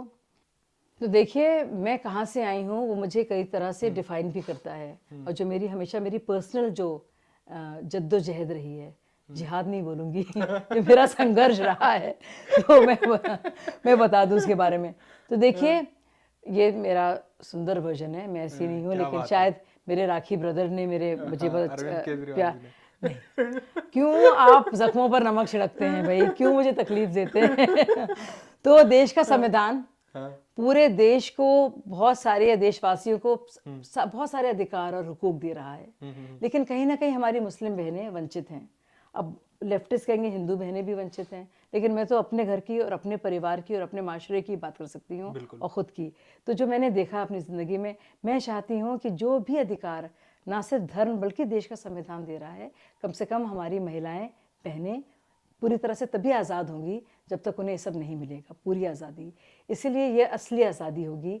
लाल किले के नीचे मैं खड़ी हूँ, मैं मुस्लिम बहनों को समझा रही हूँ कि भाई धर्म का हिस्सा नहीं है कि तुम अपने को नकाब में बांध दो और कहीं खो जाओ गुमनामी में, बाहर निकलो, उठ मेरी जान, मेरे साथ ही चलना है तुझे। आपको याद है वो? बिल्कुल बिल्कुल। तेरी हस्ती भी है एक चीज़ जवानी ही नहीं, अपनी तारीख का उन्वान बदलना है तुझे, उठ मेरी जान, मेरे साथ ही चलना है तुझे। क्या बात, सुभान अल्लाह। और कुछ औरतें देखी सुन भी रही मेरी बात को, लेकिन बहुत कम है, अभी बहुत लंबी लड़ाई है। चाहे मैं एंकर थी, जब मैं एक्टिविस्ट रही, अन्ना हज़ारे आंदोलन की कार्यकर्ता रही, सिपाही रही, चाहे मैं एक कैंडिडेट रही कहीं से, या फिर राष्ट्रीय प्रवक्ता Bharatiya Janata party as a human आप ये हैं। हाँ, हमेशा मैं ये हूँ। मेरी अगर कोई आइडेंटिटी जिससे मैं रिलेट करती हूँ वो ये है, और ये रहेगी। अच्छा, किताबें कौन सी पढ़ रहे हो आप? क्या, या कौन सी सेक्शन, कौन सा, कोई राइटर या पॉलिटिक्स या क्या पढ़ना आपको ज़्यादा पसंद आप सब कुछ देखेंगे मेरे उसमें। आप देखेंगे कि संजय दीक्षित की अनब्रेकिंग इंडिया भी है, रिफॉर्म नेशन भी है, वीर सावरकर पर भी है, लेकिन आप साथ में देखेंगे रामचंद्र गुहा भी हैं। और ईरा जी के अकबर पे जो है वो भी है। तो मैं एक बहुत ही एक्लेक्टिक मेरा वर्जन है। मैं बहुत ही, अब मैं लिटरेचर की स्टूडेंट हूँ, अंग्रेजी लिटरेचर की, तो मुझे बहुत शौक है। तो चाहे वो देखिए सबसे कौन सी मेजोरिटेरियन स्टेट, ये मोदी जी के खिलाफ क्या कर रहे हो आप? कौन से वाली? नहीं, मेजोरिटेरियन स्टेट भी है, plus snakes in the Ganga भी है। उसके ऊपर आपने मोदी जी को मेजोरिटेरियन जी स्टेट लेकर रखा है। जी, बिल्कुल बिल्कुल। ओके, अच्छा, आप वो भी पढ़ते हैं, पोलो कोयलो बहुत पढ़ती हूँ, बहुत मुतासिर भारत भी है, the ocean of churn, Sanyal की है, एक अच्छी किताब है। संजय दीक्षित की भी है। फेवरेट राइटर कौन है आपके?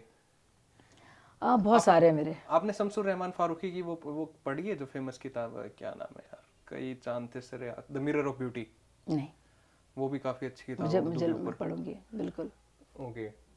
सो मुझे बहुत सारी चीज़ों में इंटरेस्ट है, बहुत ज़्यादा, और बहुत ही इक्लेक्टिक मेरी सोच भी है। मैं बहुत आसानी से किसी एक उसमें फंसती नहीं हूँ। नहीं, अच्छा, ये एक अच्छे थिंकर की यही पहचान होती है, जी जी जी। लॉजिकल। चलो ma'am, thank you so much for being with us. नमस्ते, अस्सलाम वालेकुम, थैंक यू सो मच। वालेकुम अस्सलाम। मैं कहूँगी वालेकुम अस्सलाम रहमतुल्लाहि बरकातहू, और मैं नमस्कार भी कहूँगी, और प्यार से कहूँगी, and all the best. Okay, thank you so much. Yes, फिर से कर लेते हैं। चलो, ऑल द बेस्ट। या सो ये थी साजिया मैम, एक पूरा जिंदा दिल इंसान जिन्होंने अपनी ह्यूमन साइकोलॉजी के बारे में सब कुछ बताया। और देखिए इनका पूरा का पूरा इंटरव्यू हमारे साथ चिल पिल में। Thank you so much, bye.